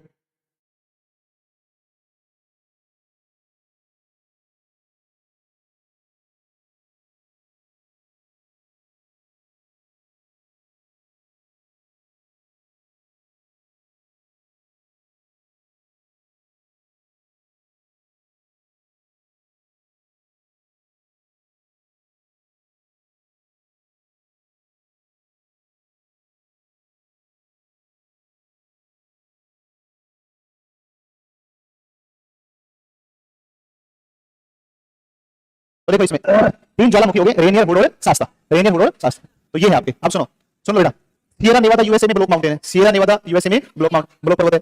सियरा माद्रे जिसमें ओरिएंटल ऑक्सीडेंटल पूर्वी और पश्चिमी मैक्सिको में, कहां पर है? मैक्सिको, मैक्सिको में अवस्थित है, मैक्सिको में, ठीक है, दोनों ही। और इसके बाद देखो तो एक पर्वत पड़ता है अपलेशन, कौन सा पर्वत है? अपलेशन, देखो यहां पर है अपलेशन, ये आपका यूएसए में है, कहां पर आएगा? यूएसए में आएगा, यूएसए में आएगा। और यूएसए के अलावा थोड़ा सा विस्तारित कनाडा के अंदर भी मिलता है, कहां मिलता है? कनाडा, लेकिन मुख्य रूप से यूएसए में फैला हुआ है। जैसे अरावली हमारा प्राचीन वलित पर्वत है। अच्छा तुम दोनों फिर एक सीट पे बैठ गए, आगे बैठ, अभी आगे बैठ जाओ प्लीज, मैं आपको हाथ जोड़ रहा हूं, आप प्लीज इस पे आगे बैठ जाओ। मेरे ऊपर चलना नहीं है, नहीं नहीं, वो कौन कमेंट क्या करता है क्या नहीं करता, अब वो नहीं दिखता है मुझे, सिर्फ आप दिख रही हैं, क्योंकि आप कंटिन्यूअस लगातार बातें करती रहती हैं, देखते रहता हूं क्या कह रही है, क्या डाउट इससे थोड़ी पूछेगी, ये मास्टर है क्या ये? तो फिर मतलब कुछ कहो नहीं, बस खत्म करो। अरे ठीक है, इधर देखो, अपलेशन प्राचीन वलित पर्वत है, अपलेशन कैसे है? प्राचीन वलित है। और अपलेशन जो है इसमें चोटी पड़ती है माउंट मिचेल, कौन चोटी पड़ती है? Mount Mitchell. और माउंट मिचेल जो है ये अपलेशन पर्वत की सबसे ऊंची चोटी। लगभग अब ये सब याद नहीं करना है कि कितना लंबा है ये पर्वत, 17 किलोमीटर के आसपास है, लेकिन मुख्य रूप से विस्तार किसमें है? यूएसए के अंदर है। और कुछ थोड़ा बहुत इसका काफी फैला हुआ है, इसका कनाडा में फैला हुआ है, कनाडा में फैला हुआ है, ठीक है। फिर देखो इसमें अरे ये पता है क्या हुआ है ना, इसमें बवाल ये हुआ है इसमें, सुनो सुनो, इन लोगों ने क्या किया ना, पीडीएफ सेव नहीं करी, समझ रहे हो? अब पीडीएफ सेव हुई नहीं, अब पीडीएफ सेव नहीं हुई तो फिर क्या करें? तो अपना बचाव करने के चक्कर में उन्होंने क्या करा, स्क्रीनशॉट लेकर के वही लगा दिया, है ना। लेकिन ये है कि पीडीएफ आ गई, ठीक है ना। अब सुनो प्लीज ध्यान दो, इसके ऊपर आप देखोगे तो एक पर्वत आपको मिलेगा देखने को, और वो आपको एक मिलता है जो अलास्का का क्षेत्र है, अलास्का का, उस अलास्का के क्षेत्र में एक पर्वत, एक पठार मिलता है, उसको बोलते हैं कौन सा? तो उसको बोलते हैं पठार। यहाँ पर मिलता है ब्रुक्स, और इसके बीच में एक नदी है, वो नदी बहती है, एक नदी बहती है यहाँ से, नहीं ब्रुक्स और अलास्का के बीच में पठार मिलता है। कल मैंने कटमई क्षेत्र बताया था आपको, कटमई क्षेत्र में, और यहाँ पर हजारों द्वारों की घाटी मैं बताया था, है ना। तो योकोन पठार, कौन सा पठार है? योकोन पठार है। तो योकोन पठार आएगा, कौन सा पठार आएगा? योकोन। तो ग्रेट बेसिन, ये रहा योकोन पठार, कौन पठार है? योकोन। ये देखो सीधा मुझे क्यों चिपका रखा है पता नहीं, योकोन पठार है। योकोन पठार जो आएगा आपका, योकोन पठार सुनो एक बार ध्यान दो, योकोन पठार अलास्का में, योकोन पठार कहाँ पर है? अलास्का में है योकोन पठार, है ना। योकोन पठार है आपका अलास्का में, ठीक है ना। कोई नहीं मैं कर लूंगा अपने हिसाब से। योकोन पठार अलास्का में पड़ता है, अलास्का और ब्रुक्स श्रेणियों के बीच में पड़ेगा, अलास्का और ब्रुक्स श्रेणियों के बीच में पड़ेगा, ठीक है ना। तो योकोन का पठार है, और ये ऊपर की तरफ आपकी श्रेणी है ब्रुक्स, और नीचे कौन सा? अलास्का, इनके बीच में योकोन का पठार, योकोन नदी बहती है, और योकोन नदी की घाटी में कटमई ज्वालामुखी क्षेत्र है, जहाँ हजारों द्वारों की घाटी मिलती है ना। एक ऐसी पठार पड़ता है कोलंबिया, कौन पठार है? जो रॉकी और कैस्केड के बीच में, रॉकी कैस्केड के बीच में कौन सा है? ये कोलंबिया, कोलंबिया पठार है, कोलंबिया नदी भी है, कोलंबिया के नाम से नदी है, कोलंबिया पठार, कोलंबिया नदी। तो कैस्केड और रॉकी पर्वत के बीच में विस्तार मिलता है कोलंबिया के पठार का, जो कहां पर है? यूएसए के अंदर। इस पठार का निर्माण ज्वालामुखी उद्गार से हुआ है, formation by the volcanic eruption. तो ज्वालामुखी उद्गार से बनाया आपका कोलंबिया का पठार, तो ये कोलंबिया का पठार है। एक आपका पठार है जिसको बोलते हैं कोलोराडो का पठार, कौन सा पठार है? कोलोराडो। देखो कोलोराडो का जो पठार है वो यहाँ पर आपको देखने को मिलेगा, यहाँ पर कोलोराडो। और कोलोराडो के पठार के ऊपर एक नदी बहती है, कोलोराडो नदी। कौन सी नदी है? कोलोराडो नदी दुनिया की सबसे बड़ी कैनियन का निर्माण करती है, मतलब वी आकार की घाटी, नदी अपरदन करके वी आकार की घाटी बनाती है, जिसको कहते हैं कैनियन। क्या कहते हैं? कैन। और दुनिया की सबसे गहरी कैनियन का निर्माण करती है, जिसको बोलते हैं कौन सी? Grand Canyon. कौन सी कैनियन है? ग्रैंड कैनियन कोलोराडो के पठार पर जिस नदी के द्वारा बनाई जाती है उसका नाम है कोलोराडो का पठार। दो श्रेणियां पड़ती है, वासाच और सियरा नेवादा, वासाच और सियरा नेवादा, वासाच श्रेणी, दो पर्वत हैं, एक वासाच हो गया, एक सियरा नेवादा। इन दोनों के बीच में पठार फैला हुआ है, जिसको बोलते हैं कौन सा? कोलोराडो का पठार। ये भी यूएसए के अंदर आएगा। एक मैक्सिको देश में, हाँ ना, अलग से है वासाच श्रेणी, अमेरिका के अंदर फैली है, मतलब इसी का पार्ट है। एक पठार देखो, ये सियरा माद्रे ओरिएंटल और एक ऑक्सीडेंटल, ओरिएंटल सियरा माद्रे और ऑक्सीडेंटल सियरा माद्रे, मतलब पूर्वी सियरा माद्रे और पश्चिमी सियरा माद्रे, इसके बीच में जो पठार पड़ता है उसको बोलते हैं मैक्सिको का पठार। तो ये मैक्सिको का पठार है, मैक्सिको देश में पड़ता है मैक्सिको का पठार। एक नदियां हैं, जैसे मैं आपको बताऊं कि इसका नाम है मिसिसिपी, और मिसिसिपी में एक नदी बनती है मिसोरी, इसमें नदियां रेड, आर्कनसास। तो एक नदी है इधर जिसका नाम है आर्कनसास, और एक का नाम है रेड। तो आर्कनसास और रेड के बीच में जो पठार मिलता है इसको बोलते हैं ओजार्क का पठार। ओजार्क पठार यूएसए के अंदर, ओजार्क पठार यूएस। कोलोराडो का पठार भी कहां पे है? यूएसए में, ठीक है ना। कोलंबिया पठार भी यूएसए में। तो ओजार्क पठार पड़ता है, ओजार्क पठार आर्कनसास और रेड नदियों के बीच में स्थित आएगा। एक जो अपलेशन है, ये अपलेशन होगी, अपलेशन नीचे यूएसए ऊपर कनाडा में है, और इसके पूर्व में जो पठार आपको देखने को मिलेगा ये पूर्व में, इसको बोलते हैं पीडमांट। कौन सा बोलते हैं? पीडमांट। तो यूएसए में अपलेशन पर्वत के पूर्व में स्थित पठार है, अपलेशन पर्वत के पूर्व में स्थित कौन सा पठार? पीडमांट का पठार, पीडमांट का पठार, पीडमांट का पठार। एक है लैब्राडोर का पठार, लैब्राडोर की ठंडी जगह पड़ी थी आपने, कनाडा ऊपर में, ग्रीनलैंड के पास में से लैब्राडोर कहते हैं। तो ग्रीनलैंड के अंदर, ग्रीनलैंड इसके कनाडा के निकट थी, इसलिए लैब्राडोर का जो पठार है वो कहां पर? पूर्वी कनाडा में स्थित है। तो पूर्वी कनाडा में स्थित कौन सा? लैब्राडोर का पठार, लैब्राडोर का पठार है। और देखो इसमें एक ग्रेट बेसिन, कौन सा है? ग्रेट बेसिन, ग्रेट बेसिन पठार, ग्रेट बेसिन पठार। तो ग्रेट बेसिन जो पठार है इस पर आपकी झील पड़ती है, उसको बोलते हैं ग्रेट साल्ट लेक। कौन सी झील है? Great salt. और एक lake city, salt lake city भी यहीं पर ग्रेट बेसिन में आपका आता है, ठीक है ना। ग्रेट बेसिन देखो एक बार, ग्रेट बेसिन है, ग्रेट बेसिन। ग्रेट बेसिन की बात करोगे तो कैस्केड और रॉकी के बीच में, कैस्केड और रॉकी के बीच में, इधर कैस्केड पर्वत है, इस तरफ कौन सा? रॉकी। तो कैस्केड और रॉकी के बीच में कौन सा बेसिन है? Great basin. और इस ग्रेट बेसिन में एक नदी बहती है, इस नदी का नाम है, इसको बोलते हैं हम्बोल्ट नदी। कौन सी नदी है? हम्बोल्ट। और इस ग्रेट बेसिन के नीचे एक मरुस्थल है मोजेव। कौन सा है? मोजेव। हम्बोल्ट नदी बहती है, इसके किनारे स्थित शहर है जिसको बोलते हैं साल्ट लेक सिटी। कौन सा सिटी है? Salt lake city, salt lake city. तो ग्रेट साल्ट जो ग्रेट बेसिन है इसी के अंदर साल्ट लेक सिटी है, salt lake city, salt lake city है इसी के अंदर ग्रेट बेसिन के अंदर। और ये एक शुष्क पठार है, कैसा है? शुष्क पठार। शुष्क पठार, बारिश बहुत कम होती है इसके अंदर। और इसके दक्षिण में जो मरुस्थल मिलता है वो कौन सा है? मोजे, है ना। देखो इस ग्रेट बेसिन के अंदर ही मिलता है जिसको बोलते हैं डेथ वैली राष्ट्रीय उद्यान। कौन सा है? डेथ वैली राष्ट्रीय उद्यान। तो डेथ वैली राष्ट्रीय उद्यान किस बेसिन में है? Great basin. तो ग्रेट बेसिन में आएगा डेथ वैली राष्ट्रीय उद्यान है, डेथ वैली राष्ट्रीय उद्यान। अब एक प्रश्न आता है इसके अंदर उत्तरी अमेरिका का, जिसमें आती है झीलें, ठीक है ना, जिसमें झीलें आती है। तो झीलों के अंदर आप इसमें थोड़ा सा देखो, झीलों के अंदर, ठीक है, झीलों में आप देखोगे तो इनको बोलते हैं, इसको बोलते हैं ग्रेट लेक्स या महान झील प्रदेश, या फिंगर लाइक लेक, अंगुलियाकार झील भी इनको कहा जाता है ना, फिंगर लाइक झील, है ना, अंगुलियाकार झील इनको बोलते हैं, अंगुलियाकार झील बोलते हैं, ठीक है ना, अंगुलियाकार झील इनको बोलते हैं, ठीक है, ठीक है। तो देखो ग्रेट लेक्स जो है, ग्रेट लेक्स या महान झील प्रदेश, 5 झीलें, कितनी झीलें हैं? 5, 5 झील इसमें आती हैं। एक झील का नाम है सुपीरियर, एक झील कौन सी? सबसे पहले सुपीरियर, सबसे पहली झील कौन सी है? सुपीरियर। दूसरी है मिशिगन, दूसरी कौन सी है? मिशिगन। तीसरी है ह्यूरन, कौन सी है? ह्यूरन। चौथी है ईरी, और पांचवी ऑन्टेरियो, पांचवी है ऑन्टेरियो। तो बोलो Superior, Michigan, Huron, Erie, Ontario. देखो इन झीलों के बीचों बीच का आप मार्क लगाओ, जैसे यहां से चलोगे इस प्रकार से, इस प्रकार से, ये देख लेना आप ऐसे ऐसे, ये सीमा है दोनों के बीच की, कनाडा और यूएसए के बीच की, कनाडा यूएसए के बीच की सीमा है। और कनाडा यूएसए के बीच की सीमा है तो आप देखोगे आधा कनाडा का है ये हिस्सा और आधा किसका नीचे? यूएस। कोई लड़ाई नहीं है, जिसको जितने पानी की जरूरत है उतना उपयोग कर लेता है, ठीक है, क्योंकि बर्फ पिघलती है फिर पानी भर जाता है, खत्म तो होगा नहीं, ठीक है। और एक झील ऐसी है ये वाली जो कि दोनों की सीमा पर नहीं है, ये पूर्ण है किसमें है? यूएस। तो महान झील प्रदेश की कौन सी झील जिसका विस्तार पूर्ण है यूएसए में है? तो वो कौन सी है? मिशिगन है। मिशिगन झील के किनारे एक नगर है जिसका नाम है शिकागो। कौन सा नगर है? शिकागो। मिशिगन के किनारे कौन है? शिकागो। शिकागो नगर इसमें दुनिया की सबसे बड़ी मांस की मंडी है, दुनिया में सबसे बड़ी मांस की मंडी कहाँ है? शिकागो।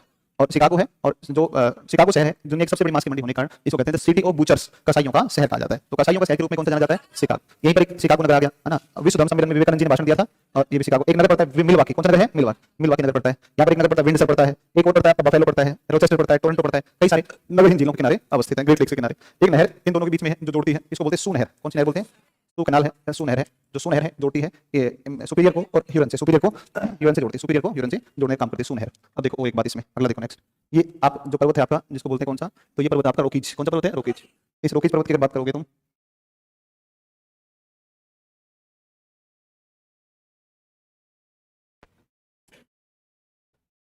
तो इस रोकीज के सारे एक पवन चलती है, और इस पवन का नाम है कौन सी? इसका नाम है चिनूक। कौन सी पवन है? चिनूक। देखो यहाँ पर पर्वत है जिसको बोलते हैं रोकी पर्वत कह दिया, है ना, इसके सारे से पवन आती है चल करके, और ये पवन चल करके इधर उतरती है ना, और इस पवन का नाम कौन सी? चिनूक। कौन सी पवन है? चिनूक। देखो प्रशांत महासागर की तरफ से आएगी, पर्वत के सारे चढ़ेगी और दूसरी साइड में ही उतरेगी। तो पर्वत के सारे ऊपर चढ़ने और पर्वत के सारे नीचे उतरने से पवन का घर्षण लगेगा पर्वत के साथ, घर्षण की वजह से पवन का तापमान बढ़ जाएगा, और जो प्रेरी घास के मैदान में बर्फ जमा होती है वो पिघल जाएगी। तो पूरे जब बर्फ पिघलेगी तो इसमें किसी खेती होगी? गेहूं की खेती हो। तो प्रेरी क्षेत्र में जमा बर्फ को पिघलाने का काम कौन सी पवन करती है? चिनूक। इसलिए चिनूक को हिम बख्शनी पवन के रूप में भी जाना जाता है। और प्रेरी घास के मैदान में कनाडा और यूएसए के अंदर फैले हैं, और इनमें होती है किसकी खेती? गेहूं की खेती। किसकी होती है? गेहूं। शीतोष्ण घास का मैदान है, कौन सा है? शीतोष्ण घास का मैदान। और इस शीतोष्ण घास के मैदान को हम प्रेरीज घास के मैदान के नाम से जानते हैं। और प्रेरी जो है प्रेरीज, इसमें गेहूं की खेती होगी, टेम्परेट ग्रासलैंड है, कैसे है? टेम्परेट। और उत्तरी अमेरिका की रोटी की टोकरी या ब्रेड बास्केट भी कहा जाता है। तो एक तो चिनूक गर्म पवन है, रोटी के सारे चलती है, प्रेरी में जब बर्फ जो जमती है उसको पिघला देती है, स्नो हीटर कहते हैं। प्रेरी घास का मैदान कनाडा यूएसए में है, शीतोष्ण घास के मैदान है, उत्तरी अमेरिका की ब्रेड बास्केट कहे जाते हैं, उत्तरी अमेरिका की ब्रेड बास्केट कहे जाते हैं, ठीक है। तो ये हो गया ये वाला, ठीक है ना, ये हो गया। इसके बाद देखो आप यहाँ पर मिलने वाली नदियों में, इसने तो सत्यानाश कर रखा है सारा। तू नहर देखिए, नहर कहाँ टिका रखी है, ये होनी वहाँ चाहिए थी और लगा यहाँ पर रखी है।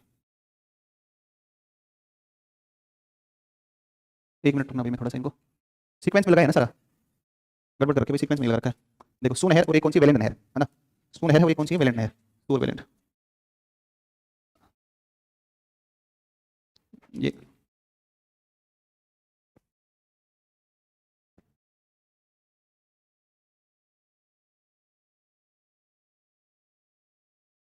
एक पवन यहाँ पर भी है, सारी क्लिप लगा दी, बची है ना, लगा तो फिर क्या सोच रहा है?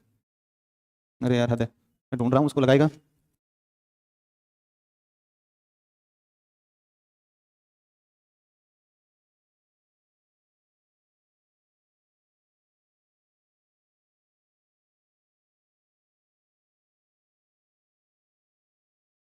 लगा, पहले लगा उसको, जल्दी लगा, है जल्दी आओ 10 मिनट में।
2 दिन में करवा देंगे पक्का। शुरू करेगा नहीं, अभी 1-2 दिन से वो आज से शुरू करेंगे ना। आगे देखो, लग गम पानी तो थोड़ा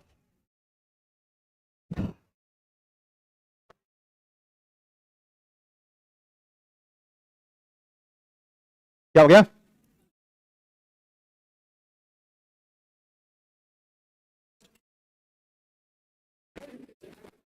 बेटा सुनो, ध्यान दो एक बार, सुनो सुनो बच्चा, ध्यान दो। देखो, एक स्टू नहर है और एक कौन सी है, वेलेंड। ईरी ओंटारियो के बीच कौन सी है, वेलेंड नहर। ईरी और ओंटारियो के बीच कौन सी है, वेलेंड नहर, वेलेंड नहर। देखो, मिशिगन पूर्णतः यूएसए में स्थित है। मिशिगन पूर्णतः किसमें है, यूएसए में। इसी किनारे कौन है, शिकागो। ये समय बता दिया। और विश्व धर्म सम्मेलन हुआ था 1893 में। कब हुआ, 1893। स्वामी विवेकानंद जी ने इसमें जो है अपना ऐतिहासिक भाषण भी दिया था। ठीक है। एक है ग्रेट साल्ट लेक, कौन सी है, ग्रेट साल्ट लेक। तो यूएसए के उटाह प्रांत में पड़ती है, विश्व की तीसरी और उत्तरी अमेरिका की सबसे बड़ी खारे पानी की झील है, लवणी झील, ग्रेट साल्ट लेक है, ग्रेट साल्ट लेक। देखो, कनाडा के अंदर कुछ झीलें हैं, जिसमें एक है विनीपेग, बोलो कौन सी है, विनीपेग, रेनियर। एक है अथाबास्का, एक है ग्रेट स्लेव, कौन सी है, ग्रेट स्लेव। एक ग्रेट बियर, कौन सी है, ग्रेट बियर। तो बोलो Winnipeg, Rainier, Athabasca, Great Slave, Great Bear. ये 5 जिले हैं और ये 5 जिले कनाडा के अंदर। नीचे 5 जिले यूएसए कनाडा में है और 5 जिले आपके कहां पर है, कनाडा। और ये 5 जिले हैं। और विनीपेग जो है, विनीपेग, विनीपेग में विश्व की सबसे बड़ी गेहूं की मंडी, विश्व की सबसे बड़ी गेहूं की मंडी कहां पर है, विनीपेग। विनीपेग में है विश्व की सबसे बड़ी गेहूं की मंडी, विश्व की सबसे बड़ी गेहूं की मंडी। तो ये आपकी पड़ती है। ठीक है, फिर ये होगी आपका, वाह भाई, एक पाउंड और देख लो, इधर से चलकर आती है ध्रुवों की तरफ से, ध्रुवों की तरफ चलकर आती है, ध्रुवों की तरफ से ऐसे आती है। और इसको हम बोलते हैं कौन सी पाउंड, ब्लिजार्ड। कौन बोलते हैं, ब्लिजार्ड। तो ब्लिजार्ड जो पवन है, ब्लिजार्ड पवन, ये ब्लिजार्ड पवन जो है ये इधर से चलकर आती है ध्रुवों की तरफ से, है ना। तो उत्तरी ध्रुव की तरफ से चलकर आने वाली पवन है ब्लिजार्ड। बर्फीली पवन है, कौन सी पवन है, बर्फीली, और बर्फीली, बर्फीली पवन है। और पता है जब ये पवन चलती है आर्कटिक महासागर की तरफ से, तो आर्कटिक की तरफ से चलेगी तो बर्फ आएगी इसके साथ और भारी बर्फबारी होती है। और इस क्षेत्र में एक जनजाति निवास करती है, कनाडा, साइबेरिया, अलास्का, इधर, और मुख्य रूप से अलास्का में। और वो जनजाति है, उसका नाम है, उस जनजाति का नाम है, उसको बोलते हैं कौन सी, एस्किमो। कौन जनजाति है, एस्किमो बोलते हैं, एस्किमो। भाई एस्किमो जनजाति को लगता है, एस्किमो जनजाति की एक देवी है, उसका नाम है सेजना। क्या नाम है देवी का, सेजना देवी। इस सेजना देवी की पूजा करते हैं। ये इसको समुद्र की देवी मानते हैं, किसकी देवी मानते हैं, समुद्र की देवी, सेजना देवी की पूजा करते हैं। अब इनको एस्किमो को लगता है कि समुद्र की देवी नाराज हो गई, है ना, समुद्र की देवी नाराज हो गई। भाई नाराज हो गई तो मनाओ, मानेगी कैसे देवी, देवी तब मानेगी बलि लेगी।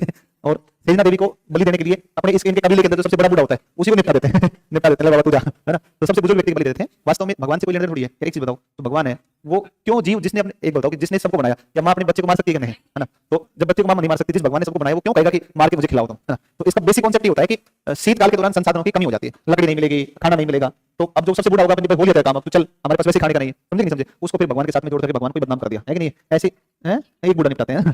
तो जो भी हो भाई, एक आदमी जितना खाता है उसमें 10 बच्चे खाना खा सकते हैं, ये तो है ना, है कि नहीं। तो निपटा देते हैं। भगवान को बदनाम करने में इंसान का बहुत बड़ा योगदान है ना।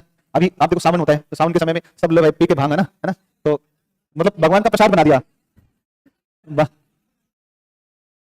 भगवान को दिया। और सुनो मेरी सुन लो, आप देखना कभी भगवान शिव की एक प्रतिमा बना दी जिसमें भगवान शिव ऐसे लगा के फिल्म, ऐसे देखो ना। हाँ, एक किस्सा है, भगवान शिव से पार्वती कहती है कि जब मैं आपसे विवाह करूंगी ना, तो एक हरियाणा में रागनी चलती है कि तू राजा की राजकुमारी, मैं कुंडी सोटे आला हूँ, ऐसे करते हैं ना, भांग करके पिया करूँ ना ऐसे। तो उसमें वो गाने ही ऐसे बना दिए कि ये दिखा दिया कि मतलब भगवान शिव मतलब पूरा नशे में पूरा धुत रहता है।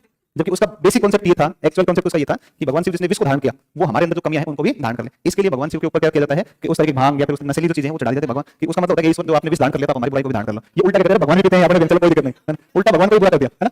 ये गलत है ना ये। तो ये भी जो है, हाँ, अरे ऐसे पीते कुछ लोग, है ना, तो गलत है। तो ये ब्लिजार्ड में चलकर आती है और उसमें एस्किमो जनजाति के लोग अपने जो बुजुर्ग होता है उसको बलि चढ़ा देते हैं, उसके बलि चढ़ा देते हैं। अगला देखो, अब इसमें कुछ नदियां हैं, देखो मैं आपको बताऊं। एक नदी है मिसिसिपी मिसोरी। कौन नदी है, Mississippi Missouri. Mississippi Missouri America की सबसे लंबी नदी, मिसिसिपी मिसोरी अमेरिका की सबसे लंबी नदी।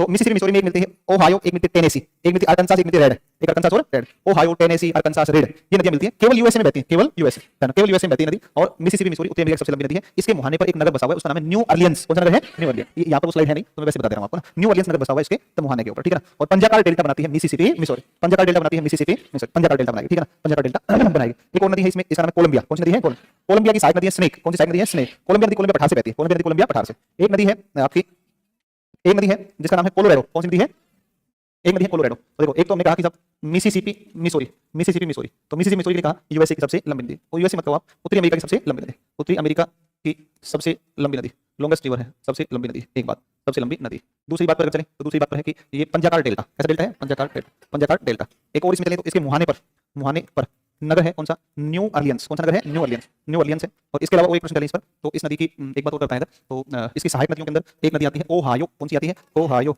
एक आती है जिसको बोलते हैं टेनेसी। कौन सी है, टेनेसी। एक आती है रेड। कौन सी आती है, रेड। एक आती है अरकानसास। कौन सी आती है, अरकानसास। ये नदी आती है किसकी सहायक, आपको मैं दामोदर पढ़ाई थी तो वहां पर बताया था कि मिसिसिपी मिसोरी की सहायक टेनेसी की सहायक नदी की तर्ज पर, टेनेसी नदी घाटी परियोजना की तर्ज पर भारत में दामोदर नदी घाटी परियोजना स्थापित की गई। अमेरिकन बाढ़ आती थी इस नदी टेनेसी से, तो इस पर बांध बनाया 1933 में अमेरिका, और बाढ़ को नियंत्रण कर लिया। उसी को देख करके और हमने भारत में कौन सी बनाई, दामोदर नदी घाटी परियोजना। चाय बनवा, सुन सुन भाई, दादा सुन, हेलो, वो तड़प चाय दूध कम डाले, है ना, दूध बढ़ के नहीं बनाए, है ना, कड़क से बनाए, अदरक बढ़िया से डाल के इलायची बनाए ना, आधा ही कप लेना। सुनो, एक नदी है, इसको बोलते हैं कोलोराडो। कौन सी बोलते हैं? कोलोराडो। कोलोराडो, कोलोराडो नदी, कोलोराडो। देखो कोलोराडो के पठार से बहती है और इसके ऊपर है विश्व की सबसे बड़ी कैनियन, विश्व की सबसे बड़ी ग्रैंड कैनियन का निर्माण करती है। क्या बनाती है? ग्रैंड कैनियन का निर्माण करती है, ग्रैंड कैनियन का निर्माण करती है, ग्रैंड कैनियन का निर्माण, ठीक है ना, ग्रैंड कैनियन का निर्माण करती है, ग्रैंड कैनियन निर्माण करती है, तो ध्यान रखना, ग्रैंड कैनियन का निर्माण करती है ना, ग्रैंड कैनियन का निर्माण करती है। कौन सी नदी है? कोलोराडो नदी, कोलोराडो नदी, ठीक है ना। एक और नदी है, और कोलोराडो हो गई, एक और नदी है, इसका नाम मैं अगर बताऊं तो मैकेंजी। कौन सी नदी है? मैकेंजी, कनाडा की सबसे लंबी नदी। मैकेंजी कौन सी है? कनाडा की सबसे लंबी, तो ध्यान रखना, कनाडा की सबसे लंबी नदी कौन सी है?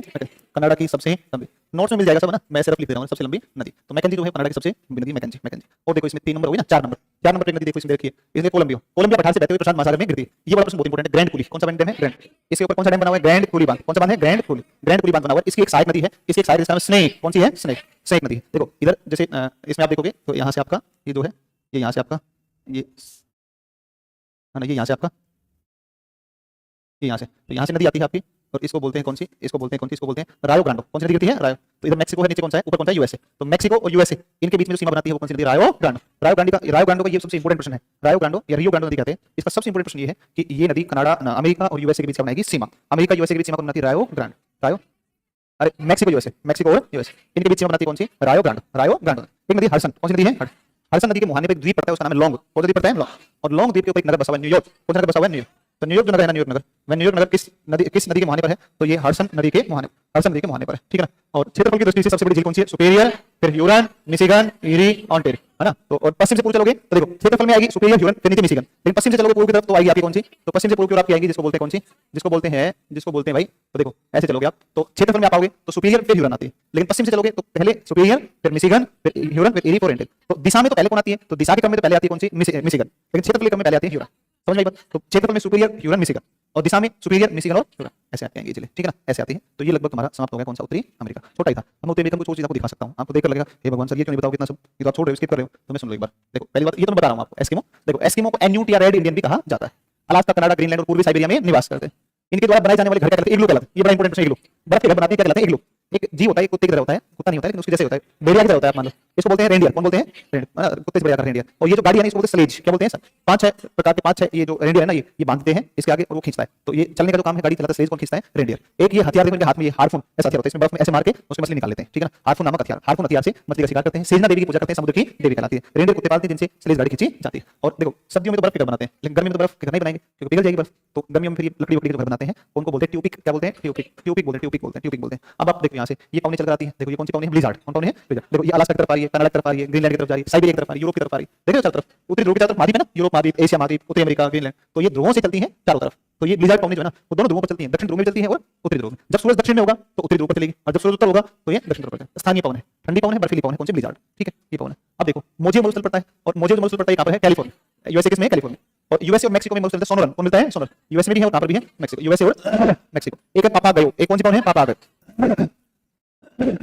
मैक्सिको की खाड़ी की तरफ से, मैक्सिको की खाड़ी की तरफ से, और इधर मैक्सिको देश की ओर चलने वाली पवन है, इसको बोलते हैं पापागयो। ठंडी शुष्क और कैसी है? स्थानीय पवन। ठंडी शुष्क और स्थानीय पवन। अब आप मेरे से कह सकते हो सर ये तो सब आप क्यों नहीं बताना चाह रहे हो? देखो ये भाई, देखो ये एक्चुअल में सही बात ये है तुम्हारे काम का है नहीं, ईमानदारी से बता रहा हूँ। यूजीसी नेट का है ये क्वेश्चन। अब आप समझो कि आप उस लेवल पर आप चीजों को पढ़ के क्या ही कर लोगे, टाइम खराब होगा। नोट्स आपको जरूर मिल जाएंगे, लेकिन हाँ इनके अंदर कुछ लाइनें हैं जो बहुत इंपॉर्टेंट है, कुछ लाइनें बहुत इंपॉर्टेंट है, जैसे मैं आपको बता देता हूँ जो महत्वपूर्ण है ना। एक औद्योगिक प्रदेश है, इसका नाम है न्यू इंग्लैंड औद्योगिक प्रदेश। कौन सा है? न्यू इंग्लैंड औद्योगिक प्रदेश। देखो ऐसा है, न्यू इंग्लैंड औद्योगिक प्रदेश का संबंध किस देश से है? तो ध्यान रखना अमेरिका है। न्यू इंग्लैंड कहां पर है? उत्तरी अमेरिका। देखो न्यू इंग्लैंड आपको सभी जानते हैं, सबसे पहले इंग्लैंड से ही क्या हुआ था? औद्योगिक क्रांति हुई थी, और औद्योगिक क्रांति के क्रम में कौन सा प्रोडक्ट बनाया? कपड़ा। तो न्यू इंग्लैंड औद्योगिक प्रदेश है, इसमें किसका होता है? सूती वस्त्र उद्योग, सूती वस्त्र उद्योग, सूती वस्त्र उद्योग। अब न्यू इंग्लैंड के अंदर जो महत्वपूर्ण आपके औद्योगिक केंद्र है, उस महत्वपूर्ण केंद्र के अंदर एक है बोस्टन। कौन सा है? बोस्टन। अमेरिका का एक शहर है जिसका नाम है बोस्टन। अमेरिका का एक शहर कौन सा है? बोस्टन।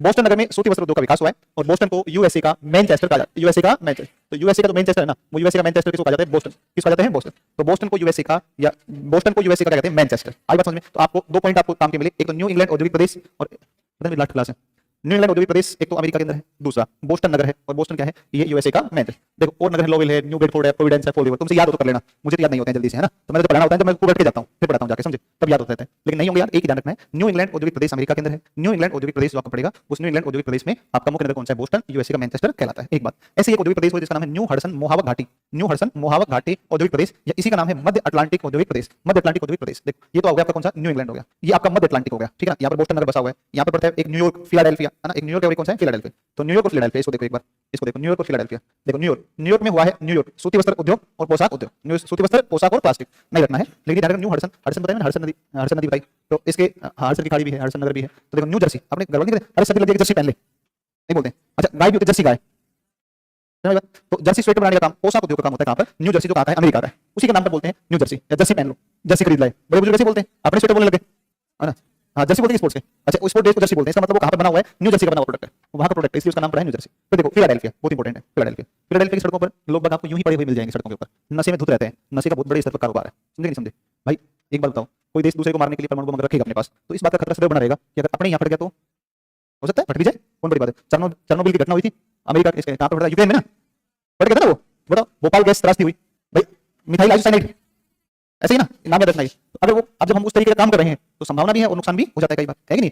तो जब आप तंबाकू का व्यापार करेंगे तो इस बात की पूरी संभावना है कि आपके वहां के लोग नशे का काम सीख जाएंगे, नशा करना शुरू कर देंगे, है कि नहीं? तो ये बात है कि फिलाडेल्फिया जो है नशे का कारोबार होता है, तंबाकू का काम होता है, यहाँ पर सिगरेट विगरेट को यहाँ बनती है और लोग बड़े बड़े नशे करते हैं, है ना। तो बंदरगाह से फिलाडेल्फिया पोर्ट पड़ता है, यहाँ से सर्वाधिक बंदरगाह निर्यात होता है, इसलिए इसको टोबैको पोर्ट या तंबाकू बंदरगाह भी कहा जाता है, ठीक है। एक और शहर पड़ता है रिचमंड, जो तंबाकू के प्रोडक्ट के लिए काफी फेमस, तंबाकू से संबंधित जो लोग बीड़ी सिगरेट इस तरह के प्रोडक्ट्स बहुत ज्यादा बनते हैं। एक दक्षिण अप्लेशियन, दक्षिण अप्लेशियन है, दक्षिण अप्लेशियन, दक्षिण अप्लेशियन जो प्रदेश है, इसमें लोहा और इस्पात उद्योग, कौन सा है? लोहा और इस्पात, लोहा और इस्पात उद्योग। अब ध्यान दो, इसमें जो महत्वपूर्ण बातें हैं उसको आप सुनो, ये वाले प्रश्न आते हैं पेपर में। यहाँ से आल्प्स पर्वतीय क्षेत्र में मिलता है लोहा, क्या मिलता है? लोहा, लोहा मिलता है, तो वहां से लोहा निकालेंगे। जैसे हमारा जो जमशेदपुर स्थापित हुआ वो एक आयरन और स्टील का काम होता है, लोहा और इस्पात का काम होता है, तो क्योंकि यहाँ आसपास लोहा मिलेगा, ऐसे ही दक्षिण अप्लेशियन जो पर्वतीय क्षेत्र है उसमें लोहा मिलता है और वहां आसपास किस उद्योग का विकास होगा? लोह उद्योग का, लोह इस्पात उद्योग का विकास होगा वहां पर। इसलिए आप देखोगे कि जो दक्षिण अप्लेशियन जो औद्योगिक प्रदेश है, इसका मुख्य नगर कौन सा पड़ता है? बर्मिंघम। कौन सा है? बर्मिंघम। वर्तमान में यूएसए का लोह इस्पात उद्योग दक्षिण की ओर स्थापित हो रहा है, अतः पिट्सबर्ग को जंग कर देगा।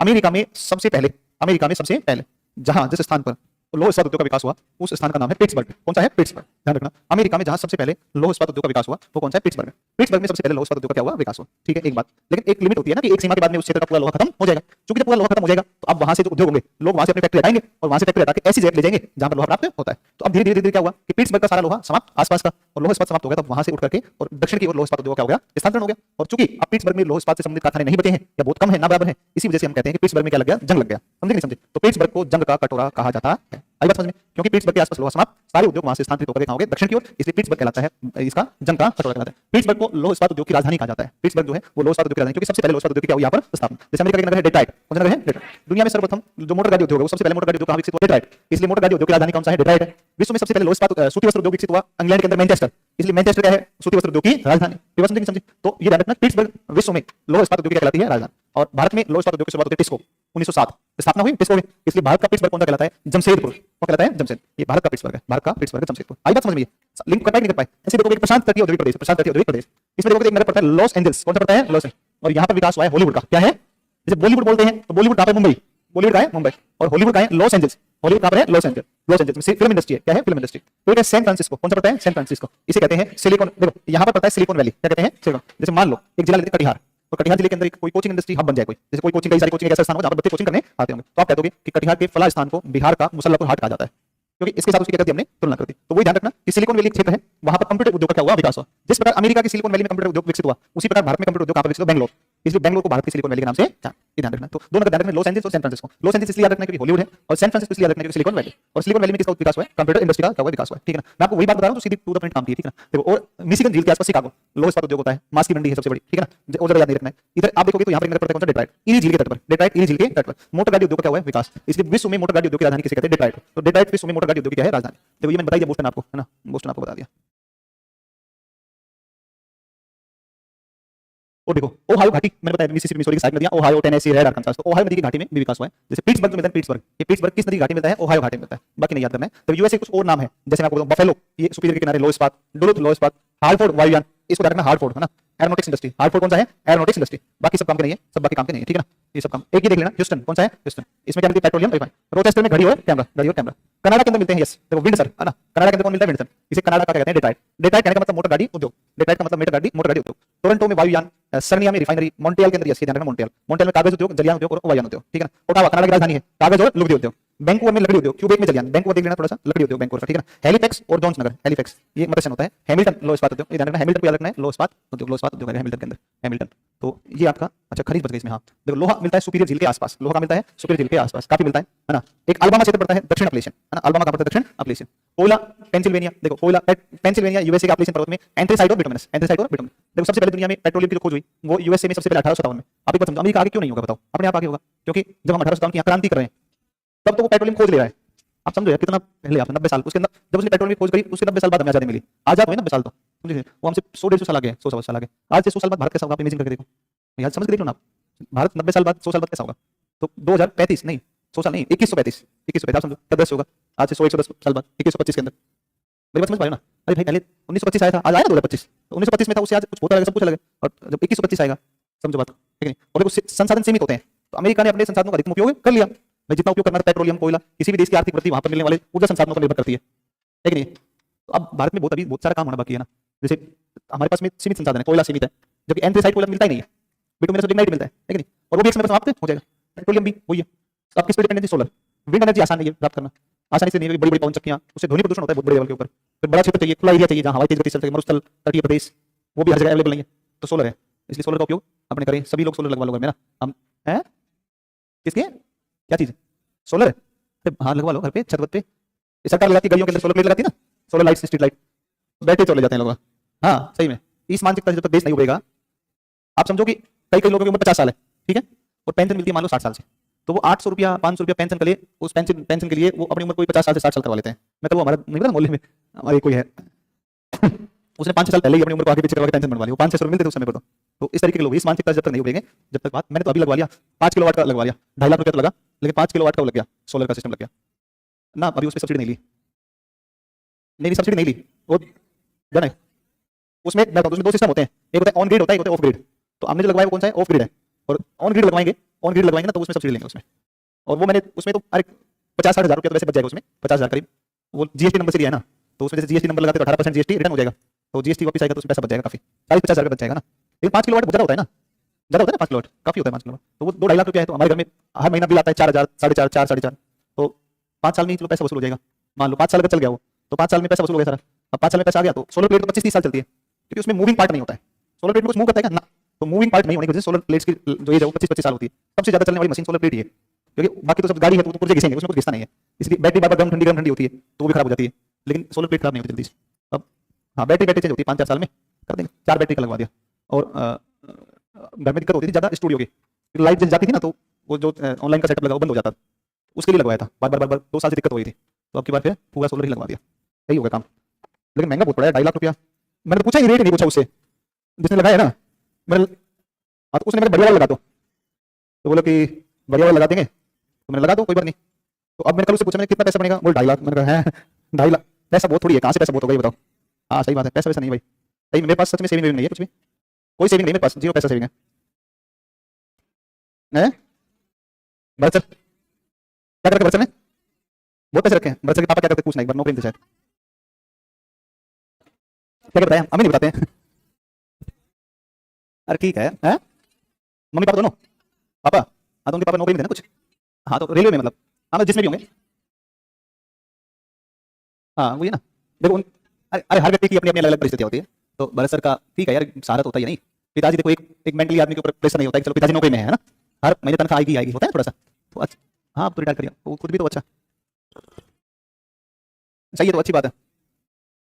इधर तो माइनस में घर मिला था हाँ सच में माइनस में घर मिला था, घर मिला था जब मैं मतलब जब मैं बड़ा हुआ तो घर माइनस में था, तो उधर माइनस से निकाल करके लाया हूँ मैं तो घर को, मैं जहाँ से घर को उठा के लाया हूँ तो मैं ही जानता हूँ, तो मेरी शकल देख करके नहीं लगता होगा कि ऐसी स्थिति से निकले होंगे, है ना। तो लगता तो ऐसे जैसे कि हाँ भाई पैसे वाले परिवार से आता है ना, ऐसा लगता है ना, लगता है, अच्छी बात है, लगना चाहिए।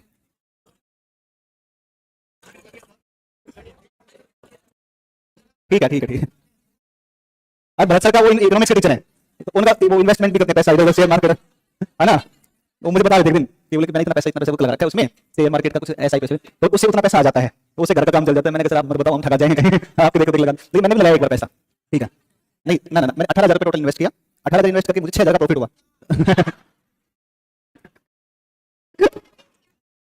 हाँ मुझे 6,000 2-3 महीना में हो गया था वो, तो सुनो सही, तो मैंने ना अपना तुरंत को पैसा मुझे 6,000 रुपए दिखे, मैंने कहा पता नहीं शेयर मार्केट का लफड़ा है, इधर उधर ना हो जाए, 6,000 पाना कोई बात नहीं, तो मैंने पूरा का पूरा उसको, अभी सुनो क्या हुआ, फिर मैंने वापस एक गोल्ड के ऊपर मैंने थोड़ा सा पैसा लगाया, उस पर मैंने लगाया 6,000 रुपए के आसपास लगाया, तो उस पर 5800 या उतना था लगभग, उसमें वो गोल्ड बढ़ता बढ़ता बढ़ता 800 रुपए का प्रॉफिट दे गया, 859 रुपए का, मैंने तुरंत बेच दिया हाथों हाथ, मैंने जो 800 क्या दिक्कत है, तो मैं जो ना छोटे छोटे इन्वेस्टमेंट करता हूँ, क्योंकि देखो ये सब पे नहीं, सुनो इन सब पे कभी भी नहीं करना है ना, टाइम हो गया जाना है जिसको मैं तो क्लास से जब जाऊंगा जब सिलेबस खत्म हो जाएगा, अमेरिका हो गया, बस एक एशिया बचा है, एशिया पढ़ाते जाऊंगा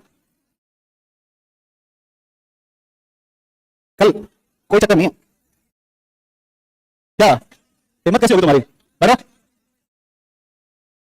कोई बात नहीं है, देखो सुनो मेरी बात, प्लीज प्लीज एक बात सुन लो, 1 मिनट सुन लो प्लीज, जिसको जाना है वो प्लीज जा सकता है, कोई इशू नहीं, जिसको पढ़ना है पढ़ो, उत्तरी अमेरिका हो गया है, पेट्रोलियम खोद लिया गया है उत्तरी अमेरिका में, अब मैं शुरू करने जा रहा हूँ एशिया, है ना, एशिया महाद्वीप, एशिया की क्लास मात्र और मात्र 45 से 50 मिनट है मुश्किल से, हैं नितेश,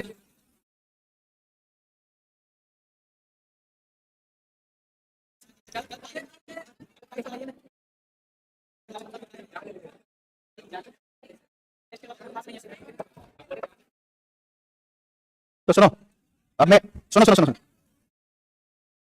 तो मैं एशिया महाद्वीप को आप, अच्छा एक काम कर सकते हो तुम लोग, आप कहो तो मैं एशिया को जो महत्वपूर्ण बिंदु है काम, इनमें सब में हम सारा पढ़ रहे थे, जो काम का नहीं था वो भी पढ़ ले रहे थे, तो आप कहो तो मैं आपको 30 मिनट समय दे दो, 30 मिनट में एशिया कंप्लीट करवा देता है ना, एशिया, एशिया का मानचित्र डाउनलोड कर लगा दो जल्दी फटाफट, देखो जितनी देर में तुम चीची कर रहे हो ना इतनी देर में तो पूरा हो जाएगा, देखो सुनो बेटा जाके खाना बना ले जा, देखो एशिया, एशिया क्षेत्रफल और जनसंख्या की दृष्टि से विश्व का सबसे बड़ा महाद्वीप है, बिल्कुल साइलेंट हो जाओ, बिल्कुल साइलेंट, अरे लड़का फोन बंद, अंदर भी फोन को कोई नहीं बोलेगा, हाँ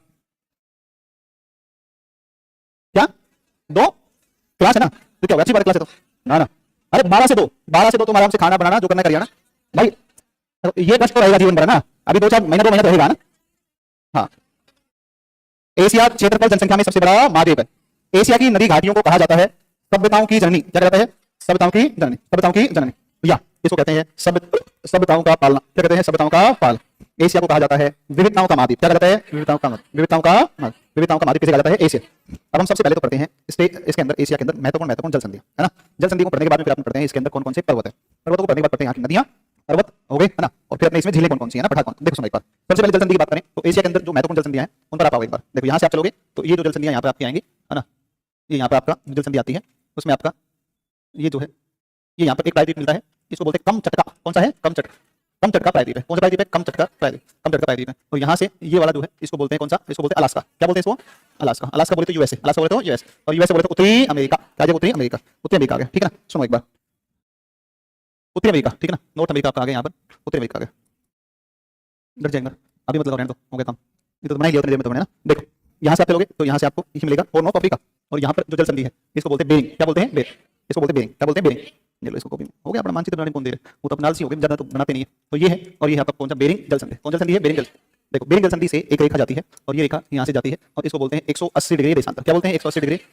180 डिग्री जो देशांतर है, यह 180 डिग्री देशांतर, इसको कहते हैं अंतरराष्ट्रीय मानक तिथि रेखा, अंतरराष्ट्रीय मानक तिथि रेखा है, और ये जो अंतरराष्ट्रीय मानक तिथि रेखा बेरिंग जल संधि से होकर के जाती है, बेरिंग जल संधि अलग करती है एशिया को, आप कहते हो एशिया को और नॉर्थ अमेरिका, एशिया को नॉर्थ अमेरिका, इसके बाद एशिया रूस को और यूएसए, इसको साइबेरिया को अलास्का, देखो महाद्वीप तुलना, देश तुलना और क्षेत्र से तुलना, तो जब महाद्वीप कहेंगे तो एशिया उत्तरी अमेरिका, देश कहेंगे तो रूस और अमेरिका, और जब क्षेत्र कहेंगे तो साइबेरिया और अलास्का, आई बात समझ में, तो साइबेरिया अलास्का को अलग करती है बेरिंग जल संधि, इसमें ऊपर की तरफ महासागर है इसको बोलते हैं आर्कटिक, नीचे है प्रशांत, ऊपर आर्कटिक नीचे प्रशांत, तो आर्कटिक को प्रशांत से जोड़ने का काम करती है कौन सी, बेरिंग जल संधि, आर्कटिक महासागर का क्षेत्र है जिसको बोलते हैं चुक्ची सागर, कौन सा है, चुक्ची सागर, और नीचे है बेरिंग सागर, तो आपको महासागर पूछे तो आर्कटिक को किससे जोड़ती है प्रशांत, और आपको सागर से पूछे तो चुक्ची सागर को बेरिंग सागर, इनको आपस में जोड़ने का कार्य करती है, बताओ कितनी बार समझ में आई कि नहीं आई, चलिए ये बढ़िया आपको समझ में आ गया, तो फिर आप देखो यहाँ पर है कोरियाई प्रायद्वीप, कौन सा प्रायद्वीप है, कोरिया, इसमें जो रेखा आपको दिखेगी यहाँ से, इसका नाम है 38 डिग्री समांतर, कौन सी है 38 डिग्री समांतर, 38 समांतर के उत्तर में उत्तरी कोरिया, दक्षिण में है दक्षिण कोरिया, तो 38 डिग्री जैसे 49 समांतर अलग करती है कनाडा यूएसए, ऐसे उत्तरी और दक्षिण अमेरिका के बीच में 38 डिग्री समांतर, फिर आप चलोगे तो यहाँ पे देश पड़ता है, यहाँ पर Hokkaido, Honshu, Kyoto, Shikoku, Honshu Japan का सबसे बड़ा द्वीप है, और यहाँ पर आपकी जल संधि आती है, इसको बोलते हैं कोरियाई जल संधि, कौन सी आती है, कोरियाई जल संधि, कौन जल संधि है, कोरिया, यहाँ पर आप आओगे नीचे, और यहाँ पर आप नीचे आओगे तो यहाँ पर है सुमात्रा, जावा, बाली, लोम्बो। विश्व में सबसे अधिक पूर्व पश्चिम विस्तार का कोई देश है तो कौन सा है? इंडोनेशिया। दुनिया का सबसे बड़ा मुस्लिम कंट्री कोई है जनसंख्या में तो कौन सा है? इंडोनेशिया। और इंडोनेशिया में सबसे बड़ा द्वीप है सुमात्रा। कौन सा द्वीप है? सुमात्रा। इस सुमात्रा द्वीप और इसके बीच में ये इसको बोलते हैं मलेशिया प्रायद्वीप। ये मलेशिया प्रायद्वीप, यहाँ पर जावा सागर और यहाँ पर अंडमान सागर। या जावा सागर और कौन सा है? अंडमान सागर। और ये जो जलसंधि है इसको बोलते हैं कौन सी? इसको बोलते हैं कौन सी? इसको बोलते हैं मलक्का। कौन बोलते हैं? मलक्का। इसको बोलते हैं मलक्का जलसंधि। दुनिया की सबसे लंबी जलसंधि कौन सी है? मलक्का, जो जावा सागर को जोड़ती है अंडमान सागर से। और मलाया प्रायद्वीप को अलग करती है सुमात्रा से। मलाया और सुमात्रा, तो सुमात्रा और जावा इनके बीच जो जलसंधि है इसको बोलते हैं सुंडा जलसंधि। कौन सी बोलते हैं? सुंडा जलसंधि। कौन सी जलसंधि है? सुंडा जलसंधि। ये सुंडा जलसंधि है। सुंडा जलसंधि सुमात्रा और जावा को क्या करती है? आपस में अलग करती है। और सुंडा हिंद महासागर का सबसे गहरा गत भी। ठीक है, यहाँ पर आओगे, यहाँ पर आओगे तो एक जलसंधि है जिसको बोलते हैं पाक। क्या बोलते हैं? पाक। तो यहाँ पर जो जलसंधि है इसका नाम है पाक जलसंधि। कौन सी है? पाक। तो भारत और श्रीलंका करती है अलग करती है। यहाँ पर आप आओगे तो यहाँ पर ओमान है, यहाँ पर ईरान है, यहाँ फारस की खाड़ी है, फारस की खाड़ी है ना, यहाँ फारस की खाड़ी है। और इस तरफ जो खाड़ी है इसको बोलते हैं ओमान की खाड़ी। देखो, फारस की खाड़ी, ओमान की खाड़ी, फारस की खाड़ी, ओमान की खाड़ी। फारस और ओमान की खाड़ी को आपस में जोड़ती है और इसका नाम है हारमुज। कौन स्टेट है? हारमुज। कौन जलसंधि है? हारमुज जलसंधि है। हारमुज जलसंधि फारस की खाड़ी को ओमान की खाड़ी से जोड़ती है, जो ओमान और ईरान के बीच में स्थित है। ओमान ईरान के बीच में स्थित। दुनिया में सबसे अधिक पेट्रोलियम का आवागमन जिस जलसंधि से होता है कौन सी है? हारमुज जलसंधि। ठीक है ना, हारमुज जलसंधि है। बीबीएस ने पूछा था प्रश्न। ठीक है ना, तो ये महत्वपूर्ण जलसंधियां, एक बेरिंग, एक कोरियाई, एक बेरिंग, कोरियाई, सुंडा, मलक्का, पाक और कौन सी है? हार। और ये मैं आपको बता चुका हूं अफ्रीका में बाब अल मांदेब। कौन सी है? बाब अल मांदेब। तो ये महत्वपूर्ण एशिया क्या होगी? जलसंधि। ठीक है ना। अब एशिया के कुछ महत्वपूर्ण पर्वतों के नाम बताता हूं, उनको सुनो आप। एशिया के जो महत्वपूर्ण पर्वत है कौन कौन से? ठीक है, इसमें आप आओ, देखो महत्वपूर्ण पर्वतों के अंतर्गत एक नाम आता है आपका, और इसमें आता है सबसे पहले हिमालय। कौन सा आता है? हिमालय। ये आता है अराकानियोमा। कौन सा आता है? अराकान। अराकानियोमा है म्यांमार में। अराकानियोमा किसमें है? म्यांमार। अराकानियोमा का है? म्यांमार। अराकानियोमा म्यांमार। यहाँ पर आप आओगे, अराकानियोमा म्यांमार में। इस तरफ पापा पड़ता है, इसको बोलते हैं हिंदू कुश। कौन सा बोलते हैं? हिंदू कुश के अंदर एक चोटी पड़ती है तिरिचिमिर। कौन चोटी पड़ती है? तिरिचिमिर, जो पाकिस्तान के अंदर हिंदू कुश की सबसे ऊंची चोटी। हिंदू कुश की सबसे ऊंची तिरिचिमिर। एक सुलेमान आता है, एक तीर्थर आता है। कौन सा आता है? तीर्थर। ये भी पाकिस्तान। सुलेमान तीर्थर पाकिस्तान। पाकिस्तान अफगानिस्तान की जो सीमा बनाता है उसका नाम है कौन सा? उसका नाम है हिंदू कुश, जिसका मतलब होता है हिंदुओं का हत्यारा। इसका मतलब क्या होता है? हिंदू का हत्यारा। क्योंकि इस हिंदू कुश पर्वत के अंदर दर्रा था, इसका नाम था खैबर। क्या नाम था? जितने भी मध्य एशिया से आक्रमण हुए वो सारे हिंदू कुश पर्वत में खैबर दर्रे से हुए, और सबने हिंदुस्तान के ऊपर आक्रमण किया, और हिंदुस्तान पर आक्रमण किया, इसलिए इसको कहा गया हिंदुओं का हत्यारा, है ना, हिंदू कुश नाम पड़ा इसका। ठीक है, दूसरी बात अगर चलते हैं तो यहाँ पर आप आओगे तो यहाँ से मैं आपको बताऊं लोकेशन। तो यहाँ से आप चलेंगे तो यहाँ से काला सागर है, अजोब सागर है, और यहाँ पर एक झील पड़ती है कैस्पियन सागर। ठीक है, यहाँ पर कैस्पियन सागर। यहाँ पर देश पड़ता है टर्की। कौन सा देश है? टर्की। और यहाँ पर एक पड़ती है आर्मेनियाई गांठ। क्या बोलते हैं इसको? आर्मेनियाई गांठ। कौन सी गांठ है? आर्मेनिया। तो इसको बोलते हैं आर्मेनिया की गांठ।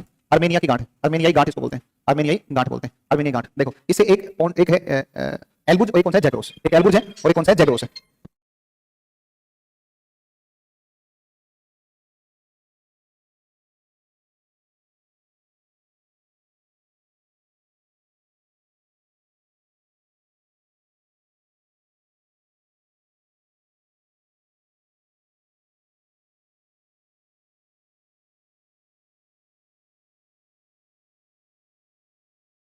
तो देखो, इसमें एक पर्वत है और इसका नाम है एल्बुज। कौन सा पर्वत है? एल्बुज। और एक है जैग्रोस। कौन सा है? जैग्रोस। और एल्बुज जैग्रोस के बीच में पठार पड़ता है, इसको बोलते हैं ईरान का पठार। कौन सा है? और ये दोनों ही पर्वत कहां पर है? ईरान में। कहां पर है? ईरान। तो एल्बुज और जैग्रोस पठार कहां पड़ते हैं? आपके ईरान में पड़ते हैं। इस तरफ आप आओगे तो पोंटिंग और एक टारस। एक पोंटिंग और एक कौन सा है? टारस। तो एक तो पड़ेगा जिसका नाम पोंटिंग पड़ता है, और एक आपका पड़ता है जिसका नाम टारस। एक पोंटिंग और एक कौन सा है? टारस। पोंटिंग में भी तय है, टारस में भी तय है, और टर्की में भी तय है ना। तो पोंटिंग टारस कहां पर है? टर्की में। पोंटिंग टारस कहां पर है? टर्की में। पोंटिंग टारस कहां पर है? टर्की में। तो दोनों ही टर्की में आएंगे।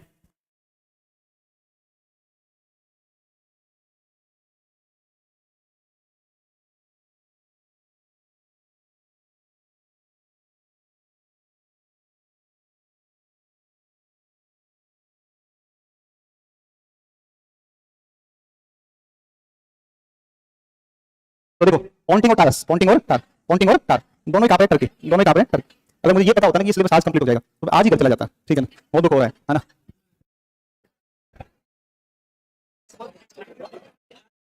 पॉन्टिंग टारस कहां पे? Turkey. Ponting Taurus Turkey. Ponting Taurus Turkey में। ठीक है ना, और पॉन्टिंग टारस टर्की में है, और इन दोनों के बीच में टर्की का पठार है। कौन पठार है? टर्की। एक नदी है जिसका नाम है दजला। कौन सी नदी है? दजला। एक का नाम है फरात। कौन सी है? फरात। एक दजला और एक कौन है? फरात। एक दजला और एक फरात। अब जब मैं घर से आऊंगा 20 तारीख 21 तारीख के आसपास, एक वीक बाद में, तो अभी थोड़ा सा हमें क्या करना है, थोड़ा काम करना है।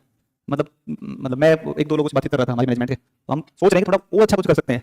कल भी मैंने वहाँ नोएडा ऑफिस में भी एक दो हमारे जो सीनियर मैनेजमेंट वाले उनसे बातचीत हो रही थी हमारी आपस में, 2-3 लोगों की ना। तो हम सोच रहे थे कुछ अच्छा करना है, कुछ अच्छा, और कैसे कैसे कर सकते हैं, क्या क्या कर सकते हैं। मुझे पूरा समय चाहिए कंप्लीटली, समझ रहे हो।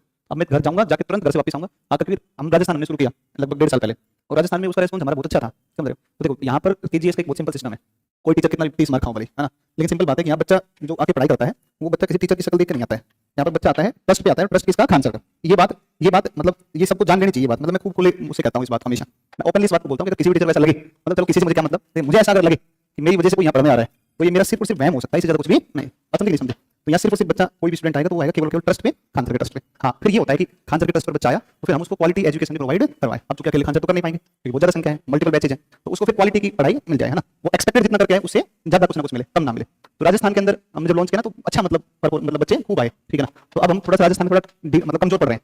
कमजोर इसलिए पड़ रहे हैं ना कि मैं वहाँ बाकी टीचर्स तो राजस्थान वाले सब लगे पड़े हैं, लेकिन वहाँ ज्योग्राफी टीचर में मैं अकेला ही हूँ, ज्योग्राफी के नाम पे। आईएएस में हम 2 लोग भी पढ़ा लेते हैं एडजस्ट करके, लेकिन बाकी एग्जाम के लिए फिर वहाँ पर कोई टीचर है नहीं ज्योग्राफी का। तो मुझे कम से कम 4 घंटा अपने स्टेट के लिए रिजर्व करना पड़ेगा। बात समझे नहीं समझे? ये है। तो मैं पूरा मूड में आऊंगा वापस से दोबारा से, राजस्थान पे थोड़ा ज़्यादा फोकस करना पड़ेगा, है ना, क्योंकि बिहार के तो सारे बैच में पढ़ाता ही हूँ, यूट्यूब भी चलता है, थोड़ा काम करना है थोड़ा सा अच्छे तरीके से, है कि नहीं? देखते हैं कैसा क्या रहता है। देखो पॉइंटिंग टारस, पॉइंटिंग और टारस, बताओ कहाँ पर पॉइंटिंग टारस? टर्की। ऐसे याद रखना, ऐसे पॉइंटिंग और टारस कैसे याद रखना, तो कहाँ पर है? टर्की में। पॉइंटिंग टारस कहाँ पर है? टर्की। एल्बुज और जैग्रोस, एल्बुज और ईरान, एल्बुज जैग्रोस ईरान, जो टर्की में, टर्की का पठार है, टर्की प्लेटू। इस टर्की प्लेटू के ऊपर दो नदियां निकलती हैं, एक दजला और एक फरात, एक दजला और एक फरात। दजला जो नदी है उसको टिग्रिस कही जाती है, दजला को टिग्रिस, और फरात को यूफ्रेटस क्या कहते हैं? यूफ्रेट। तो ये दोनों नदियां निकलती हैं और इराक से बहती हुई, और दोनों नदियां फारस की खाड़ी में गिर जाती हैं। इन्हीं दोनों नदियों के मध्य में इराक में एक सभ्यता विकसित हुई जिसका नाम है मेसोपोटामिया की सभ्यता। कौन सी सभ्यता है? मेसोपोटामिया की सभ्यता। तो इराक में कौन सा पाई जाती है? मेसोपोटामिया की मेसोपोटामिक सभ्यता। देखो यहाँ पर इसको बोलते हैं पामीर गांठ। कौन सी बोलते हैं? पामीर गांठ। पामीर की जो गांठ है इसके ऊपर कई सारे पर्वत आकर मिलते हैं, जैसे हिंदू कुछ पर्वत यहाँ है, हिमालय यहाँ पर है, इस तरीके से। और एक पर्वत है हिमालय के ऊपर जिसको बोलते हैं कौन सा पर्वत बताओ? चीन का।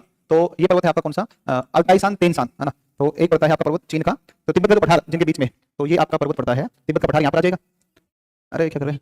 नहीं अगला है क्या? बोल भी गया, छुट्टी करिए नहीं, चला जाएगा, क्या हो जाएगा? प्लस नहीं चलेगी, बेवकूफ। देखो तो ये पर्वत है और इसको बोलते हैं कौन सा? इसका नाम ध्यान नहीं यार, कुनलुन। कौन सा पर्वत है? कुनलुन। याद कैसे नहीं आएगा? कुनलुन पर्वत, है ना, कुनलुन पर्वत। ये है कौन सा? तेनसान। ये कौन सा है? तेनसान।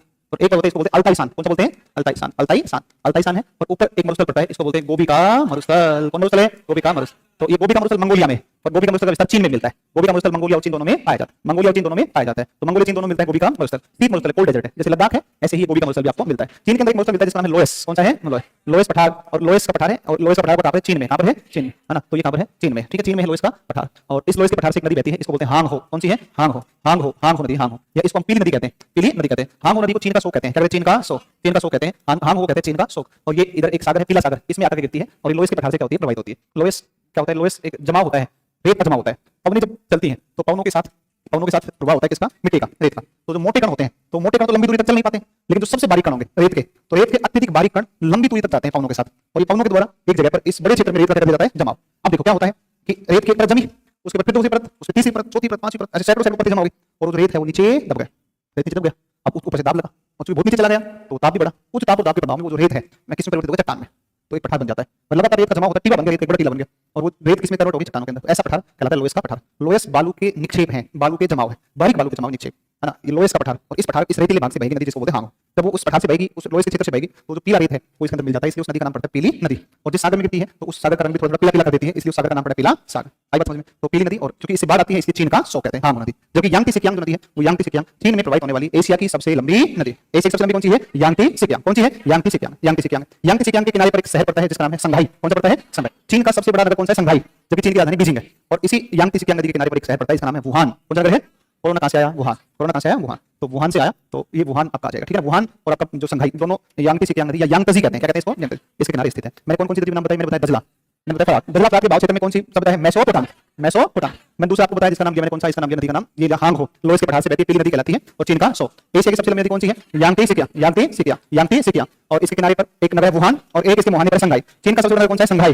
चीन का सबसे बड़ा नगर कौन है? संघाई। इसके अलावा एक नदी आती है इसको बोलते हैं आमूर। कौन सी नदी आती है? आमूर। और आमूर जो नदी है आमूर नदी वह इस चीन और रूस की, रूस और चाइना की प्राकृतिक सीमा का करती है निर्माण। तो जैसे कनाडा और मेक्सिको की सीमा बनाती है रायो ग्रांडे, ऐसे ही आमूर नदी रूस और चीन की क्या बनाती है? प्राकृतिक सीमा बनाती है। रूस चीन की प्राकृतिक सीमा बनाती है कौन सी? आमूर नदी, ठीक है। दजला फरात हो गई, आमूर हो गई। एक दक्षिण पूर्वी एशिया की सबसे लंबी नदी तिब्बत पठार से निकलती है, इसको बोलते हैं मेकोंग। कौन नदी बोलते हैं? मेकोंग। कौन नदी है? मेकोंग। तो दक्षिण पूर्वी एशिया की सबसे लंबी नदी कौन सी? मेकोंग। कौन सी नदी है? मेकोंग नदी। एक आपकी नदी है जो म्यांमार से बहती है, इरावदी। कौन सी आती है? इरावदी। इसे म्यांमार की क्या कहते हैं? जीवन रेखा। म्यांमार की जीवन रेखा। और इरावदी के किनारे एक नगर बसा हुआ है जिसका नाम है मांडले। कौन सा है? मांडले। एक नदी और है जिसका नाम है श्रीलंका की नदी है महाबली गंगा। क्या नाम है? महाबली गंगा। तो महाबली जो गंगा है ना वो किसी नदी है? श्रीलंका की। महाबली गंगा किसकी है? श्रीलंका। भारत की नदियों को हमने पढ़ दिया। एक नदी है यहाँ से ओब, एक येनेसी, एक लीना। ओब, येनेसी और लीना। एक का नाम है ओब, एक का नाम है येनेसी, एक का नाम है येनेसी, और एक का नाम है कौन सी? लीना। तो ओब, येनेसी, लीना ये साइबेरिया से बहकर आर्कटिक महासागर में गिर जाते हैं। साइबेरिया से बहते हैं आर्कटिक महासागर में गिरते हैं। यूराल नदी हम पढ़ चुके हैं, यूरोप के अंदर यूराल नदी कैस्पियन सागर में गिरती है यूराल नदी, ठीक है ना। तो पर्वत हो गए, पठार हो गए, नदी हो गई, जल संधियां मैंने बता दी मोटे मोटे। झील, अच्छा झीलों में इसके दो सबसे बड़ी जो झीलें, उसमें दो तीन झीलों के नाम आते हैं। एक झील आपकी आती है, इसको बोलते हैं बैकाल। साइबेरिया में देखो, साइबेरिया का मोती किसको कहा जाता है? बैकाल को। मतलब साइबेरिया कौन है? बैकाल। बैकाल दुनिया की सबसे गहरी झील है। एक नदी है ईरान देश के अंदर, इसको बोलते हैं उर्मिया। पश्चिमी एशिया की सबसे बड़ी मीठी पानी झील कौन सी है? उर्मिया। एक नदी है जिसको बोलते हैं वान झील। वान झील क्या बोलते हैं? वान टर्की में, टर्की पठार पर है, टर्की में। और वान झील जो आएगी वो वान झील आप कहोगे ये टर्की देश के अंदर दुनिया की सबसे अधिक लंबाई वाली झील। दुनिया में सर्वाधिक लंबाई झील कौन सी है? वान झील। वान झील है, तो वान झील है, वान झील है ना, वान झील है। और ऐसी महत्वपूर्ण जो तुम्हारे लेवल के हिसाब से, अब देखो मैं बार बार कह रहा हूं, पढ़ाने को बहुत कंटेंट है, कितना पढ़ा दो, लेकिन जो तुम्हारी परीक्षा के लिए बहुत महत्वपूर्ण है, अगर कोई मेरे से 3 घंटे में पढ़े तो 3 घंटे में सारी महत्वपूर्ण मोटी जानकारी बता सकता हूं ऐसे करके, ठीक है ना। और क्या चीज हमें, हाँ लास्ट का मैदान, यस स्टेपेज। कौन सा है? स्टेपेज। स्टेपीज। तो मध्य एशिया में मिलता है घास का मैदान जिसको बोलते हैं स्टेपीज। तो ये आपके मध्य एशिया में, तो मध्य एशिया में जो घास का मैदान है इसको क्या बोलते हैं स्टेपीज। शीतोष्ण कटिबंधीय है और स्टेपीज घास के मैदान को एशिया की ब्रेड बास्केट या रोटी की टोकरी कहा जाता है। वही घास के मैदान जो स्टेपीज है इन्हीं का ही पश्चिमी यूरोप में विस्तार मिलेगा जिसको अपन बोलते हैं हंगरी के अंदर पुस्ताज, क्या बोलते हैं, तो इसको हंगरी में मिलता है। कल हमने कहा था ना डेन्यूब नदी का बहाव क्षेत्र जिसे डेन यूरोप कहा जाता है ना, या एग्रीकल्चरल यूरोप कहा जाता है, कृषि यूरोप कहा जाता है, तो वहीं पर पुस्ताज का विस्तार भी मिलता है। श्रीलंका में घास के मैदान है उष्णकटिबंधीय पटाना, कौन से घास का मैदान है, पटाना। Canterbury New Zealand, downs Australia, pampas llanos compass ये दक्षिण अमेरिका, पेरिस उत्तरी अमेरिका, पेरिस उत्तरी अमेरिका, ठीक है। माउंट एवरेस्ट अंटार्कटिका का एकमात्र सक्रिय ज्वालामुखी है कि नहीं। उत्तरी अमेरिका सबसे लंबी नदी मिसिसिपी मिसौरी, दक्षिण अमेरिका की अमेजन, अफ्रीका की नील, यूरोप की राइन, नहीं सबसे लंबी वोल्गा, सबसे लंबी यूरोप की वोल्गा, एशिया की सबसे लंबी यांगती सेकिया, ऑस्ट्रेलिया की मरे डार्लिंग, है कि नहीं, ये ना। तो इस प्रकार से ये तुम्हारी हो गया, ठीक है ना, ये तुम्हारा हो गया यहाँ तक का, ठीक है ना। सुनो सुनो एक प्लीज प्लीज प्लीज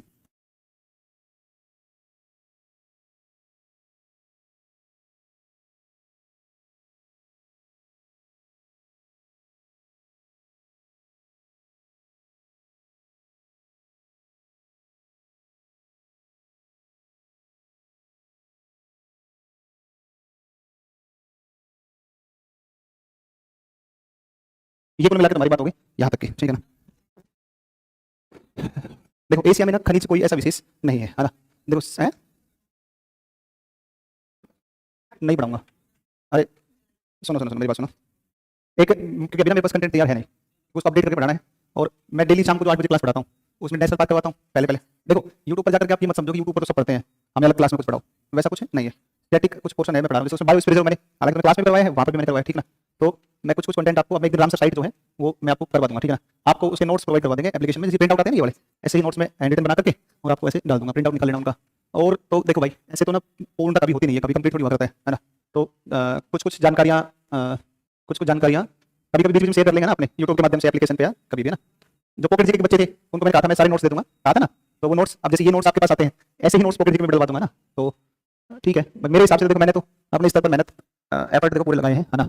और तो ठीक है बहुत सारा, कितने एप्लीकेशन में कितनी क्लास हुई है वर्ल्ड ज्योग्राफी की, वर्ल्ड ज्योग्राफी नहीं सारी हुई है सब मिला के 33, मतलब लगभग दोनों लगा करके 50 घंटे के अराउंड हमने इंडिया और वर्ल्ड 45 से 50 घंटे। जैसे आज लंबी क्लास हो गई ना तो 33 का मतलब है कि उसमें 45 घंटे के अराउंड, अब 45 घंटे मिनिमम समय है, इसमें हमने कोशिश तो करी है बेहतरीन, है ना। अब चूंकि क्रैश कोर्स है ना ये टारगेट तरीके का है बैच, तो वैसा फाउंडेशन तो जैसा है नहीं, कुछ 1 साल का बैच है ये 45। हाँ जी अरे लड़का 2 मिनट मेरे 5 मिनट सुन लो फिर आप बतला देना। हाँ मैं देखो सुनो मेरी बात, मैं आपको बता रहा हूँ, मैं दोबारा इस पे तुम्हें कह रहा हूँ कि तुम्हें ऐसा लग रहा हो कि क्लास खत्म हो गई तो बिल्कुल मत करना, ठीक है। अभी मैं आराम से तसल्ली से पेपर्स देखूंगा पीवाईक्यूज, क्योंकि वो जो क्लास में पढ़ाते हैं ना वो शाम को वो स्पेशली दरोगा और एडीओ को टारगेट करके पढ़ाते हैं, ठीक है ना। तो ओवरऑल मैंने एक बार चीज़ों को बता दिया, अब मैं कुछ कुछ क्वेश्चन को उठा करके, अब मेरा जो एंगेजमेंट है वो 1.5 घंटा आपके यहाँ से खत्म हो गया, तो अभी 1.5 घंटा मेरी पढ़ाई का काम आएगा, समझे। तो मैं अब मेरे पास नया बैच अभी फिलहाल है नहीं, तो अपकमिंग बैच कम से कम जनवरी से शुरू करूंगा मैं 7 बैच। तो अभी 15-20 दिन में बस कोई काम नहीं है, मैं फ्री हूँ बिल्कुल। तो 15-20 दिन में मैं तुम्हारा कंटेंट उठा के देखूंगा, वहाँ टारगेट करके तुम्हारे बैच को कि हाँ भाई बच्चों को हमने यहाँ पर ये चीजें कुछ कुछ और बता सकते थे, ठीक है ना। तो चूंकि आपके पास पूरा अरे अरे लड़का इधर इधर दोनों क्यों भाग रहे हो? भूख लगी थी, फिर मैं मुझे भूख नहीं लगती है, खाना बनाया मिलता है मेरी क्लास अभी वापस से, बैठ 2 मिनट चल, भूख लगे क्या बोला। अरे सच में दिमाग नहीं है और ऐसे चल के आ रहा हूँ क्या, मतलब सीधे लड़ने के मूड से आते हैं, है ना। मतलब लड़ने के मूड से डरो, अरे डरो का मेरे ऊपर चढ़ाई करेगा अभी से, मतलब ऐसा जरूरत बता रहा है बनने के बाद क्या करेगा, भूख लगल है, एक टाइम भूखा नहीं रह सकता, 1 घंटा आधा घंटा, ठीक है ना। तो चलो चलो कोई बात नहीं है, ठीक है। ऑनलाइन पे बच्चे हाँ यूट्यूब इनको सुन लेते हैं, लास्ट क्लास बच्चों की बुलाने देते फिरेंगे मुझे। हाँ भाई तुम भी कह लो, तुम्हें क्या कहना है सर। हम लोगों को वर्ल्ड ज्योग्राफी शुरू से बेसिक से पढ़ाइए, हाँ तो अच्छी बात है पढ़ा देंगे, लेकिन उसके लिए कुछ समय अलग से कोई फाउंडेशन टाइप का बैच होगा तब पढ़ाएंगे। अभी अब फाउंडेशन बैच भाई मैनेजमेंट लाएगा, मैं थोड़ी लाऊंगा ये तो कोई बात नहीं, बोलते हैं उनको लाएंगे तो पढ़ा देंगे, उसमें कोई नहीं। हम लोगों का वर्ल्ड ज्योग्राफी शुरू से अच्छा ठीक है। वो बताओ इसके अलावा भूख लगे है एक बच्चा लिख रहा है नैनी, थैंक यू सर बहुत अच्छा लगा आपसे पढ़ करके ना। चलो कभी किसी शुरू से जब किसी बैच को 0 लेवल से पढ़ाऊंगा तो आपको अच्छा लगेगा, आपको विषय के साथ में बहुत अच्छा लगेगा ना, बहुत अच्छा। अब ये तो बताओ भागते भागते पढ़ाया हमने सारा सिलेबस है कि नहीं, तो ये भागते भागते सिलेबस में मैं कभी कभी देखो क्या होता है ना कि कुछ कुछ चीज तुम लोग जरा शरारत कर देते हो ना, तो मैं किसी किसी को लड़ देता हूँ, आगे बैठा लेता हूँ ना। तो मैं नहीं चाहता हूँ, देखो मुझे पता है कि स्ट्रिक्टली कैसे रखा जाता है, मैं बहुत स्ट्रिक्ट व्यवहार कर सकता हूँ, कभी कभी बीच में आपने देखा भी होगा, है ना। तो मुझे पता है, लेकिन बार बार नहीं सोचता हूँ कि यार मैं अगर थोड़ा सा स्ट्रिक्ट होकर यहाँ पर शो ऑफ कर भी लूंगा तो उससे क्या ही मिल जाएगा ना। तो उससे क्या होगा ना कि आपके ऊपर मेंटली प्रेशर इतना हो जाएगा, आप अलग ही महसूस करोगे, दबाव से महसूस करोगे, कंसिडरेट नहीं कर पाओगे ना। तो थोड़ा फैमिली रहने की कोशिश करते हैं। उस दौरान क्या होता है कुछ बच्चों को लगता है कि ना ले लो जितने मजे ले जाए, फीस वसूल करना चाहते हैं मजे लेकर क्लास में ना। तो किसी को डांटा, किसी को बुरा लगा हो तो भाई उसके लिए माफ करना ना मेरी और यूट्यूब पर डेली, हाँ चलो कोई बात नहीं ना ना अभी सारी दिमाग में आ नहीं रही अभी, है ना।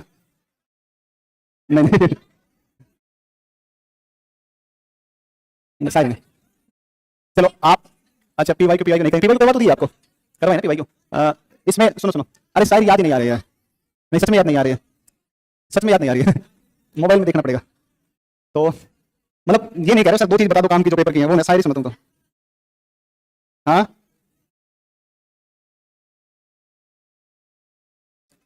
डिलीट हो गई भाई, इसमें है नहीं फोन में, है नहीं फोन में, इसमें आई होगी। क्या है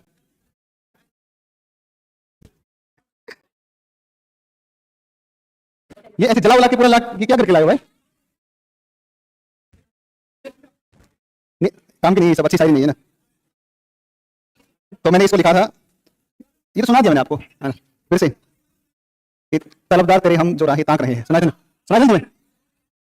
वो ऐसे लिखा था कि तलबदार तेरे जो हम राहें ताक रहे हैं, और मुनाफिक थे तुम कि अब खिड़कियों से झांक रहे हैं, और क्या तुमको रास नहीं आया जो सिर्फ तेरे लिए था, क्या तुमको रास नहीं आया जो सिर्फ तेरे लिए था, और देखो तो जरा इनको कैसे हम सदियों को, पल पल को सदियों की तरह काट रहे हैं, है ना। चलो अच्छा ठीक है, चलो भाई बढ़िया से पढ़ाई कर लेना अच्छे तरीके से, ठीक है। थैंक यू भाई, थैंक यू। चलिए धन्यवाद भाई।